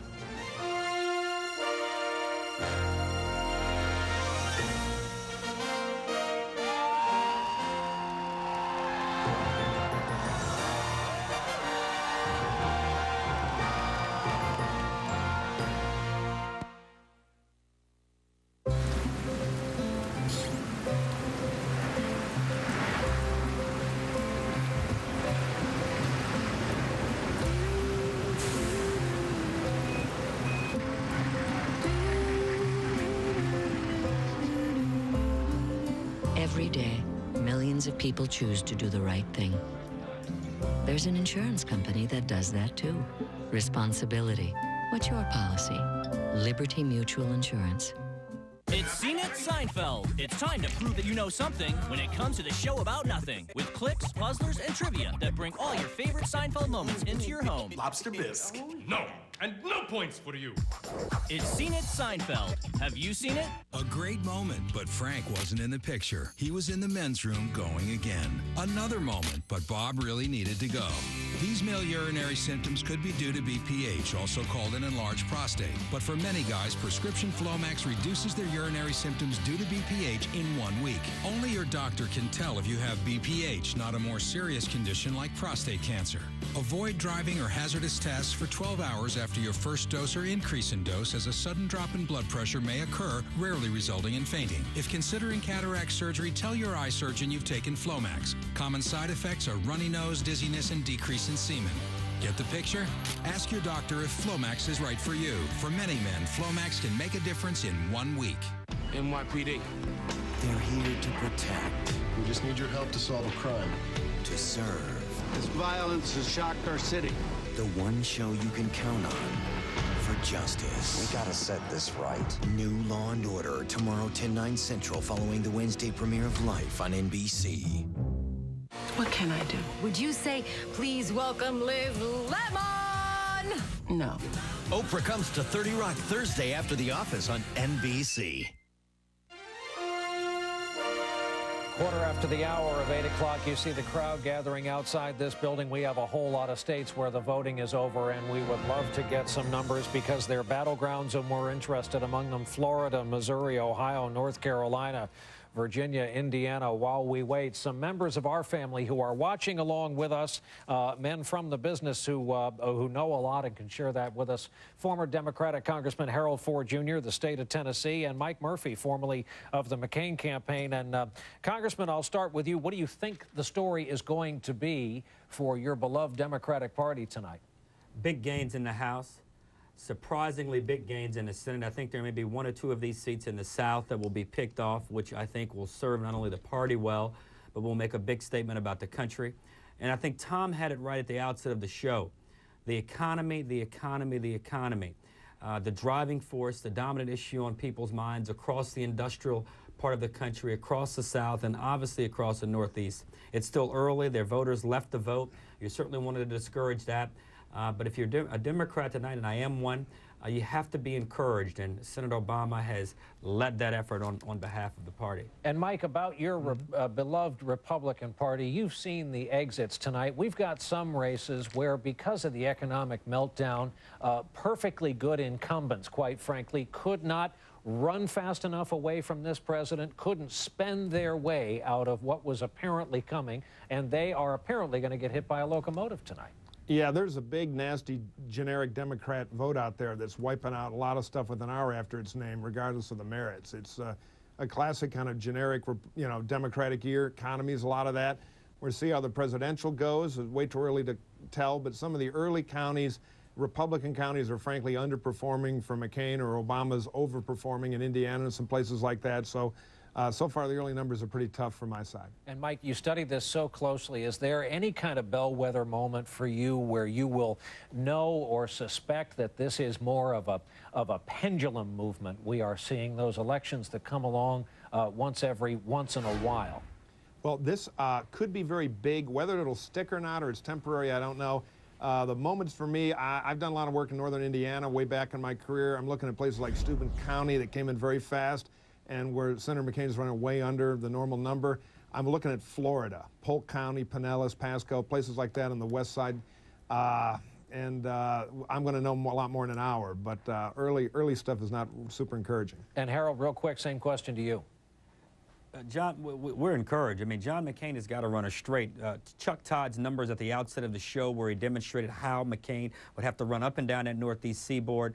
Barack has McCain right where he wants him here as we move into the latter part of the evening. And as so many of these races are too close to call, including Florida, which I think, to Mike's point, is probably the state to watch. If Barack is able to hold in Florida or North Carolina, it's going to be a very, very difficult and maybe too steep of a hill for Senator McCain to climb. Ford and Murphy, two of our analysts, almost working together in a bipartisan manner tonight. Gentlemen, we appreciate it as always. Thank you very much. We're going to take another break and come back with more coverage. We continue to watch these battleground states inside the 8 o'clock hour here as we award more states on the rink and on the electoral map to the two candidates in this race tonight.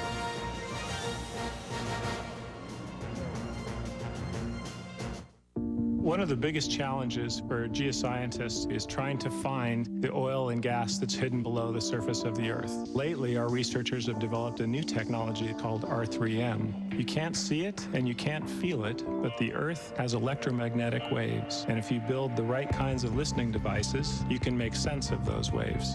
So using those tools, we can supply more of the energy that we need with less of an impact on the environment. What do you do for stains detergent can leave behind? Well, Maytag and Whirlpool recommend OxyClean because it gets out the spills, the spots and splatters. Whether they're ground in, smeared on, or dried up, it doesn't matter. That's the power of OxyClean. Beating department store prices? That's easy. James Edwards, Burlington Coat Factory menswear director. I negotiate, I haggle, I even twist a few arms. All to get you the best deals on the best brands. Department store fashions at up to 70% off. Burlington Coat Factory. She's not herself. Something's wrong. All that vitamin C.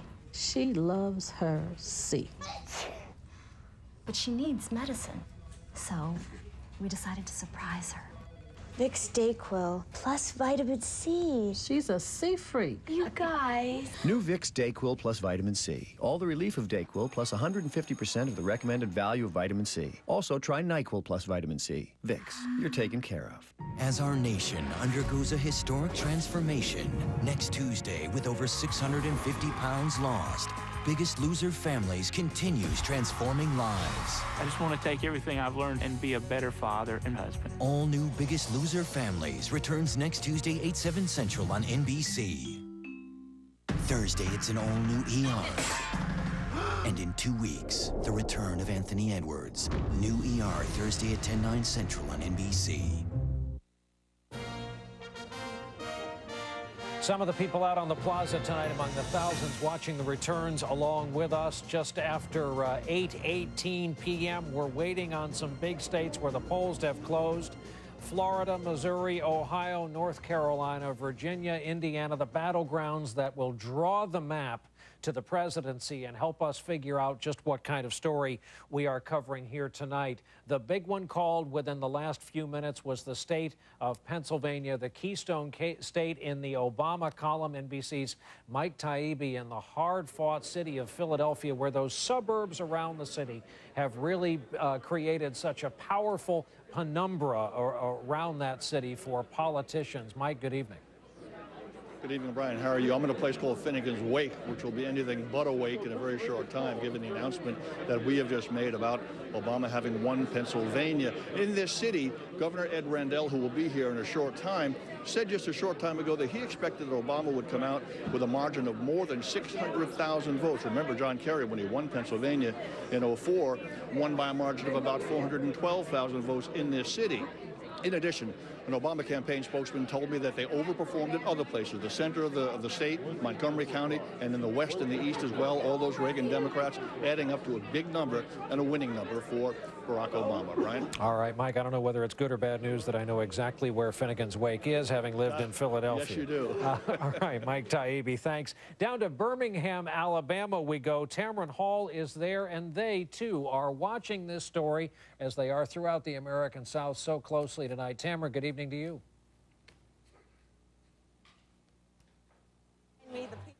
If I could put it on a scale, they are on a level 10 right now. Each and every time a projected state has crossed the screen, this crowd has screamed. And it's so interesting here in Birmingham, Alabama, because I've been here for about 2 days, and it's literally every person you stop on the street, they either were a part of the civil rights movement in the 60s here, or they know firsthand as the story was passed on from a grandparent or a parent. And here with me, right here, come on over, Reverend R.L. Patterson. He stood side by side here in Alabama with Dr. Martin Luther King, and we were talking about what this means for you, for this community.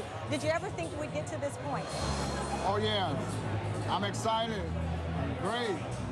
The Lord has blessed us. We waited a long time for this. And I was there in Selma. I marched across the Edmunds Meadows Bridge there in that march that day. And you had the dogs barking and chomping at you and the other civil rights activists, the water hose. And you told me without those events, we couldn't be here as a nation. If it had not been for the dogs, the fire hose and everything that was put on us, brother cards and all, this day would not have come. And I'm satisfied. I'm just satisfied because it has been a blessing to me in my life. And this day is victory.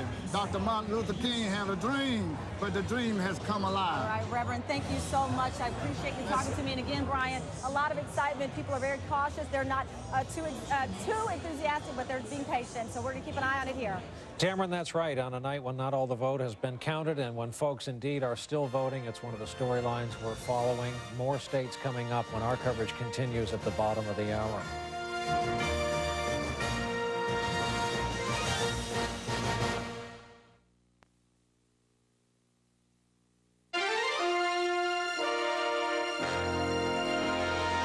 Decision 2008 election night continues.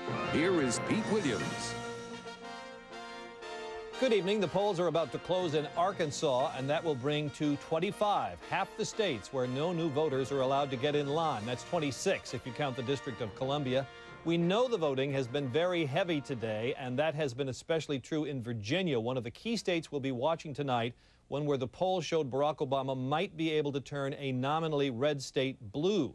State officials say they've seen a record number of voters turning out to vote, and because of that, they say, don't expect any quick results.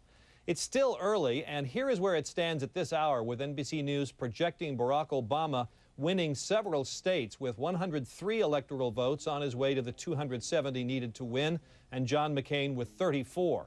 Now, we've heard reports throughout the day of problems with voting. NBC's Rahema Ellis has been monitoring all of this all day long and joins us now from NBC News headquarters in New York. Rahema, how has the nation's voting system been performing? So far, Pete, the good news is there have been relatively few problems reported on any major scale today. We have been hearing reports of long lines and long waits in some places. In particularly Chesapeake, Virginia, Virginia being an important state, voters there had to wait up to 6 hours in order to cast their ballot. I want to talk to you also about in Ohio, Montgomery County. It seems that that also includes Dayton. We're hearing that some voters there, up to 30% or 40% of the voters, decided that they would choose paper ballots, which would be basically an optical scan machine way of deciding their vote. They would be scanned that way instead of using the touchscreen machines. The problem with all of this, officials are saying, they have chosen a very slow speed system for counting those ballots. We should point out, just looking at our map here, almost 60% of the country uses the optical scan method. Is that what the green? Determining That's the what the ballots. green is? That's what all of this green indicates, Pete.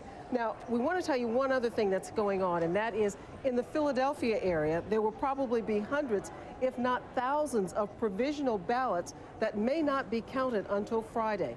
The NAACP had tried to get the courts to force folks in Philadelphia to count those ballots tonight, but that lawsuit was denied. All right, Rahema Ellis in New York, tracking it all in front of her largely green map. Thank you very much. Joining me now is an old Washington hand, Ken Duberstein, a former senior aide, a former White House chief of staff in the Reagan administration. And I want to talk to you about what we've seen so far on the map we just showed of which states Obama is winning, which states McCain is winning. What does this tell you so far, Ken, especially Pennsylvania? It tells me that if you declare Pennsylvania as early as NBC declared it, that means that there is starting to be not quite a tsunami, but a tidal wave coming that looks like Barack Obama is cruising toward a victory. No, it's early. No, you can't project it. It is still doable for McCain. But Pennsylvania, that is so hotly contested, McCain and Sarah Palin making so many stops all over Pennsylvania to be declared the loser so early in the evening tells you that the pollsters probably won this year, that in fact they got it right. And if they did it in Pennsylvania, they're likely to be pretty much on target throughout the rest of the country. Do you think it's difficult, if you're John McCain tonight, to see the loss in New Hampshire, the state that had sort of been the key to his comeback? Or was he expecting that? I think it was quite a sentimental place for him. In fact, I campaigned with him in 2000 in New Hampshire when he announced his candidacy. And I think it's a tough loss because it's a maverick state. It brought him back again in 2008 in the primary when everybody had written him off.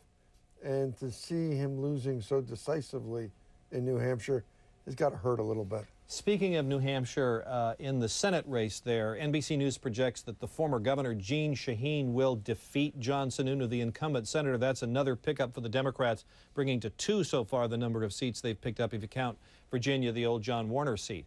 That was a very close one. What does that tell you? Is that a big surprise? Well, I think all the polls were projecting that Jeanne Shaheen, who I also know. Well, I'm assuming you know everyone we're going to talk about No, not tonight. necessarily.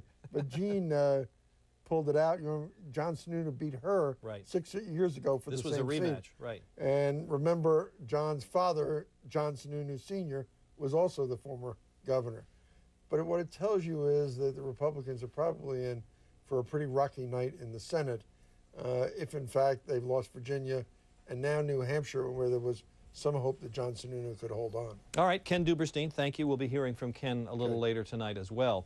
And we'll also be following efforts in several states to change the law or amend state constitutions. Now, the most bitterly contested, of course, is in California, where they're still voting on same-sex marriage. In May, the state Supreme Court struck down laws against it, and since then, more than 11,000 gay couples have gotten married there.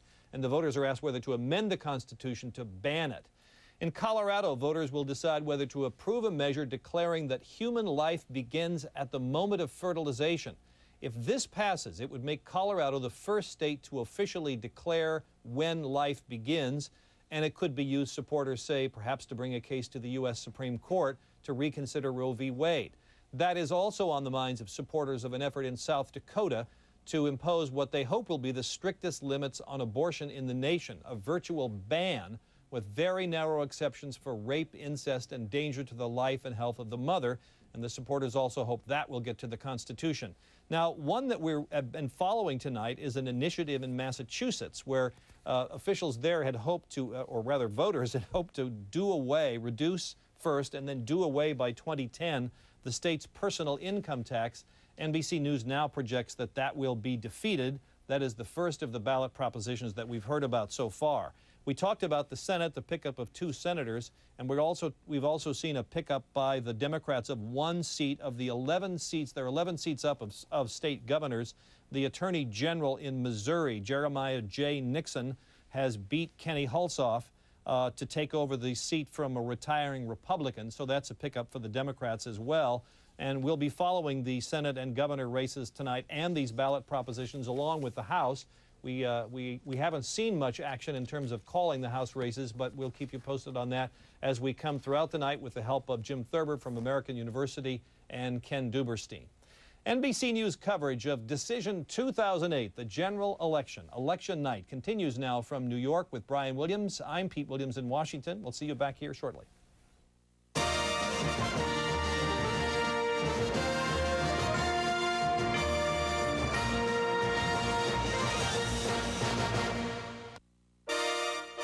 From NBC News, Decision 2008, Election Night.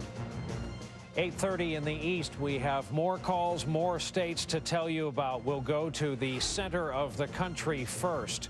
In the state of Arkansas, it is with 0% in. We are apparently too early to call, is our official determination at this hour. Let's take a look at the electoral map. The search for 270, 103.34. The headlines thus far, we are about, in terms of data, at the halfway point tonight. The economy, turnout, and the mood of this electorate tonight. You see the red and blue, and we've got some states that are still in the too close to call designation. Battlegrounds all, we're watching them carefully. Indiana, Florida, North Carolina, and Missouri. We've received quite a few emails asking us for the difference between our 2 designations. Let's throw Virginia on that pile as well. Too close to call, too early to call.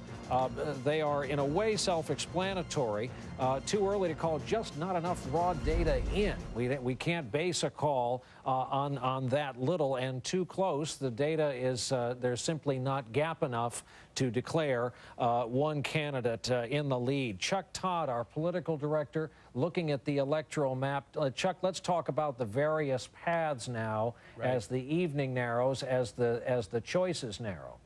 Well, I'll tell you, I've been looking particularly close at Indiana and Florida, watching these returns come in, and I'm just struck by, first of all, how well Obama's performing in some areas he needs to. Here in South Bend, St. Joe County, this is a county Bush won. We almost have all the vote in.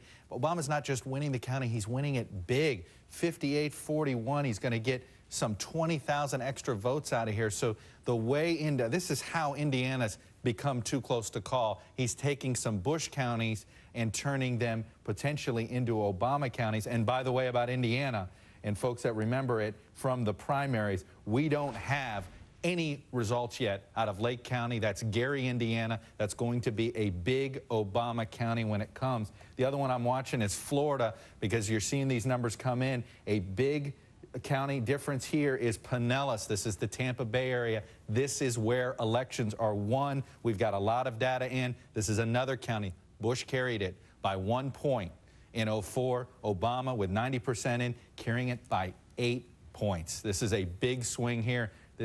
You're starting to see some clues about which direction some of these states are going and how Obama is able to potentially put together one of these red states. And I'll tell you, Brian, either one of these falls, and suddenly the path gets not just narrow anymore, it may disappear for John McCain. Hey, Chuck, we just got a big Senate race. North Carolina, we've been watching this one very closely. Elizabeth Dole has apparently, we're projecting, been defeated. It's going to go to Kay Hagan, the state senator. And, Chuck, there's an astounding stat, 2 of them actually, that stem from this race. First time in 52, neither Bush nor Dole elected in Washington. And second, the number of days Senator Dole spent back home in North Carolina just 2 years ago. It was used against her in this campaign, and suddenly it's all gone for Elizabeth Dole. It really is. And Brian, 2 years ago, she was head of the Republican Senate Committee. She was in charge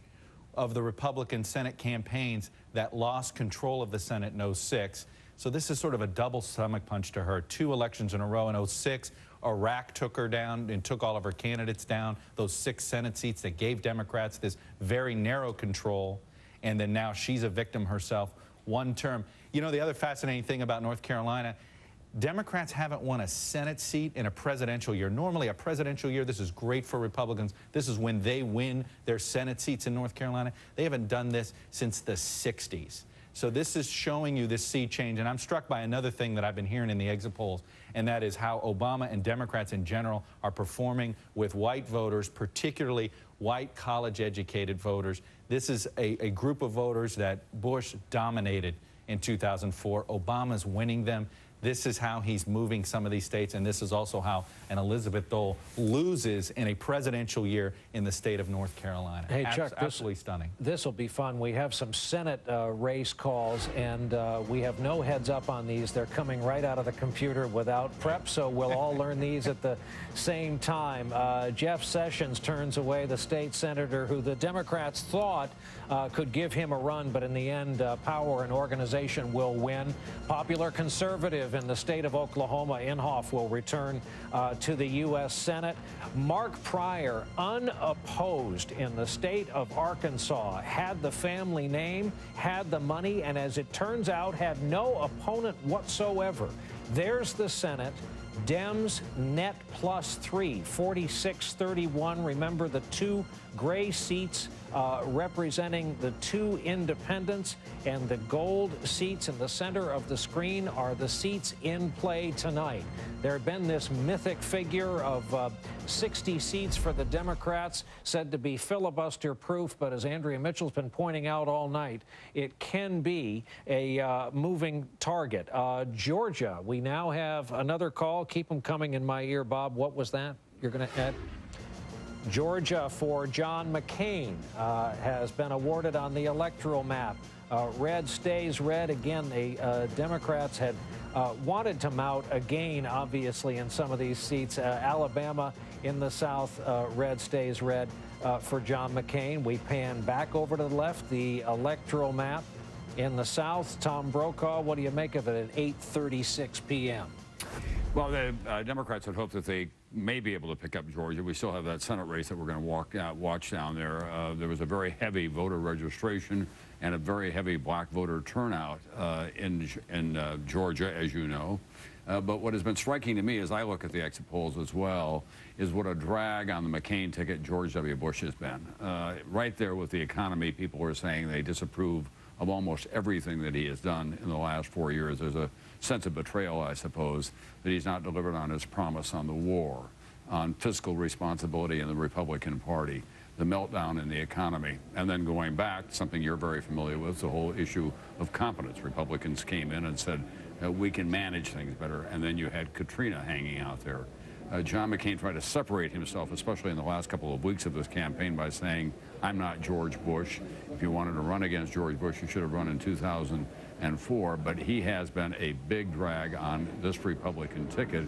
And at this stage, he's going to be leaving office with a very low profile. And as you said earlier, the highest disapproval rating in recorded memory. That's right. Of all the polling that has been done. So the party always depends on someone at the top, and in this case, he's going to have a lot of responsibility for what happens here tonight. Lowest approval rating since the beginning of the polling industry. Chuck Todd, get out your pen and show us again the triangle strategy in the South. You've been drilling on this machine, and your penmanship really has come along such a great distance in the last few days we've been doing this. Well, it is. It's sort of this triangle here. If Virginia doesn't go the way the McCain campaign is hoping, then it becomes this iron triangle of survival for John McCain of Florida, North Carolina, and Ohio. He's got to hold all 3 if somehow Virginia falls out of his column. Look, the good news is Virginia hasn't fallen out of his column yet. We haven't called it, but the margin for error is gone. But, you know, I want to pick up something that Tom said. You know, we're going to be doing a lot of tributes to Tim tonight, and one of them is, by the way, we got a virtual whiteboard. And I've been wondering, would he do a state, or tonight would he just do this? Bush, Bush. Because when you look at the Elizabeth Dole loss, when you look at what happened in New Hampshire, Jeanne Shaheen just doesn't win. She clobbered John Sununu.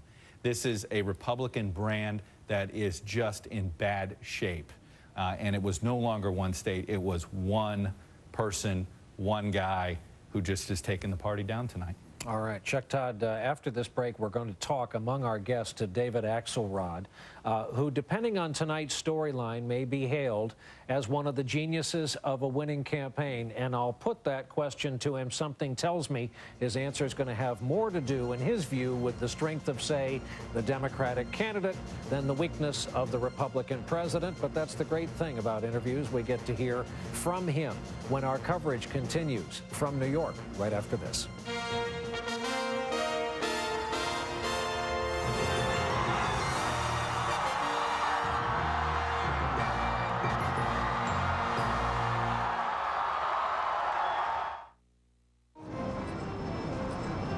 Can you believe that we can text, email, surf the internet, even update your Facebook status right from the palm of your hand?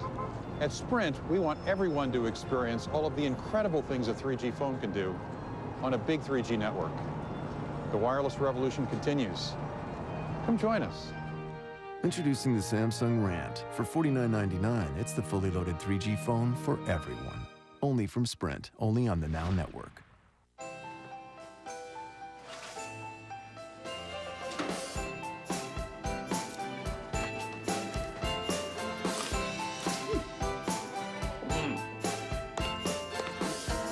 Making sure your Thanksgiving is fresh and delicious, and there's enough to actually reach the table. Walmart has unbeatable prices on everything from tender, juicy turkeys to fresh-baked breads. And we're committed to 100% freshness guaranteed. Save money, live better. Walmart. The Hyundai Santa Fe has impressive features, like room for 7, available all-wheel drive, and America's best warranty. But the most impressive feature of all? 24 miles per gallon. After all, what good is a crossover utility vehicle if you can't afford to drive it? Get 0% financing for up to 36 months and up to $3,000 bonus cash on a 2008 Hyundai Santa Fe. Wednesday is the new night for justice. I like the sound of this. Kids on the case on a new Knight Rider. Allow me to drive. Then the Wednesday premiere of Life. Want to show you my badge? Still here. Solving television's most fascinating cases. And the original Wednesday crime drama is back. Just get me the indictment. The season premiere of Law & Order. Justice by other means. Knight Rider, Life, and Law & Order. Wednesday, the new night for justice on NBC. We are back, and as promised, with the battleground map standing the way it is, with the search for 270 standing the way it is. We're coming up on the 9 o'clock hour in the East, and it's time to check in with both campaigns. David Axelrod standing by in Chicago, where they are sure hoping it will be the headquarters of a victory tonight. David, good to see you again. Last saw you in Sarasota, Florida last Thursday. I found the campaign was very confident heading into the final stretch here. What can you share with us about your internal polling, your internal numbers, how confident you are tonight, and why? Look, we continue to feel good about everything we are seeing, and part of it has to do with what Chuck said earlier. We're making a big run in places that Democratic candidates haven't made a big run in quite some time. We have the opportunity to turn so-called red states blue. We're holding the states that John Kerry won 4 years ago. And we've seen today an explosion of vote in all over this country, people coming, sometimes waiting 3 and 4 hours or more to vote and change the direction of this country. I think, as you suggested, there's an enormous desire for that change. I think people understand that that's what Barack Obama would bring, and I think you're seeing the response. So we're very happy with what we see, but it's early yet. We want more votes to be counted, and we've waited 2 years for this night, and we can wait a few more hours to find out what happened. David, what are you looking at in terms of numbers, turnout, and vote for your candidate? Two groups, African American and Hispanic voters in this country. Well, I think the turnout has been very, very strong among African American voters, and some There are some places, some predominantly African-American communities, where votes by 11 this morning exceeded the entire vote in 2004. I think there was a tremendous amount of enthusiasm and pride and hope invested in Senator Obama's candidacy, but not just there. I think one of the things that's gratifying to us is that the desire for change has crossed racial lines, has crossed rural and urban lines. I think we're seeing great strength for this candidacy wherever you look. And so, yes, there's been great enthusiasm in the African-American community, but not limited to that. And among Hispanic voters, we've done very, very well tonight. I think we're winning by a 2-to-1 margin or more. And that's a great affirmation as well. So we see the country coming together behind this movement for change, and we think by the end of the night that we will have that change. But we're eager to see more cards turned over here, and waiting for you guys to punch it through your computers, and we'll punch it through ours. Would that it were that easy. David Axelrod will say to you what we say to all the campaigns on a night like this. Good luck to you. We'll be talking to you later. Thank you. Hopefully throughout the evening. David Axelrod in Chicago. We go to Nicole Wallace, one of the former Bush White House officials who is these days of counsel to the McCain-Palin effort. Nicole, let's start on that second point. If Hispanic turnout tonight for Obama is what the Obama campaign is saying and what some of these exit polls are showing, then how did that happen, and how did that happen specifically to your party? Well, look, the Republican Party has really done itself, I think, a lot of harm in the tone of the immigration debate, but John McCain is a shining star in the Republican Party when it comes from really approaching immigration in a compassionate way. But look, you learn two things when you work for John McCain. One is never give up, and two, it ain't over till it's over. So I would caution anyone from starting any celebrations too early tonight. There is a lot of, hope. We're still looking. We're watching for Virginia. We have really good internal numbers in the Southwest. We've been campaigning here hard, and I just hung up with my dad. He lives in Nevada. He rounded up his neighbors, and they went out to vote. So there are a lot of Americans who haven't voted yet or on their way to the polls. We have to wait and see what happens tonight, Brian. Well, we're not casting any judgment on your dad's ability to campaign in his neighborhood, but all those areas you just named could equally be very, very tough minefields for your team tonight. And let's take Pennsylvania. After all, the McCain camp was openly saying just days ago it was must win, and you had a tough one there tonight. That's right. We had our sights on Pennsylvania, and we campaigned there hard, and we're certainly disappointed. We don't feel like we have quite enough information yet, Brian. We thought it was called a little early. I spoke to Mike Duhame, our campaign's political director, before I came out here. He said he hadn't seen quite enough information yet, that the exit polls 4 years ago had it about 17 points in the wrong direction. So we're still going to keep an eye on that. But listen, no doubt we came into this night as the underdog. Our campaign was all about putting up a fight to the last day, fighting for change. I don't think there's any disagreement that both Barack Obama and John McCain are going to take this country in a new direction. And I think we'll have to wait until the end of the night to see which man came out on top. Nicole Wallace, thank you for being with us from what is the traveling McCain-Palin campaign headquarters there in Phoenix, Arizona. By the way, Sarah Palin has joined John McCain there in Phoenix. Her motorcade arrived there within the hour. We'll take a break. When we come back, an update on states, an update on the electoral map. Someone who knows Barack Obama pretty well is here to talk to us as well when Decision 08 continues.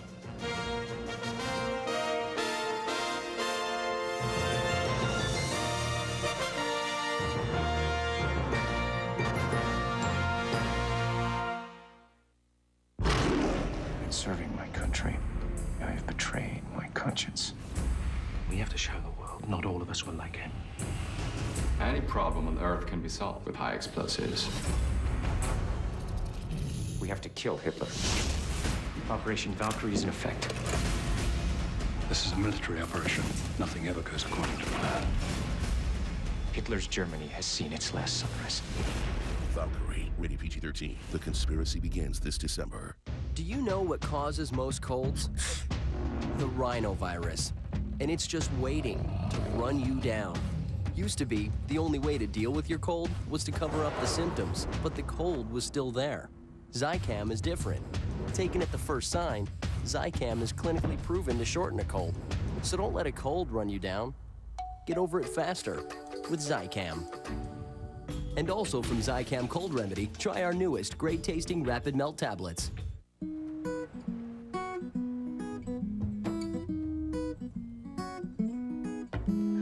Make me a wish, make it just for me, seal it with a kiss on delivery. A sudden downpour of shoes. So patiently wait. And best-in-class cargo room.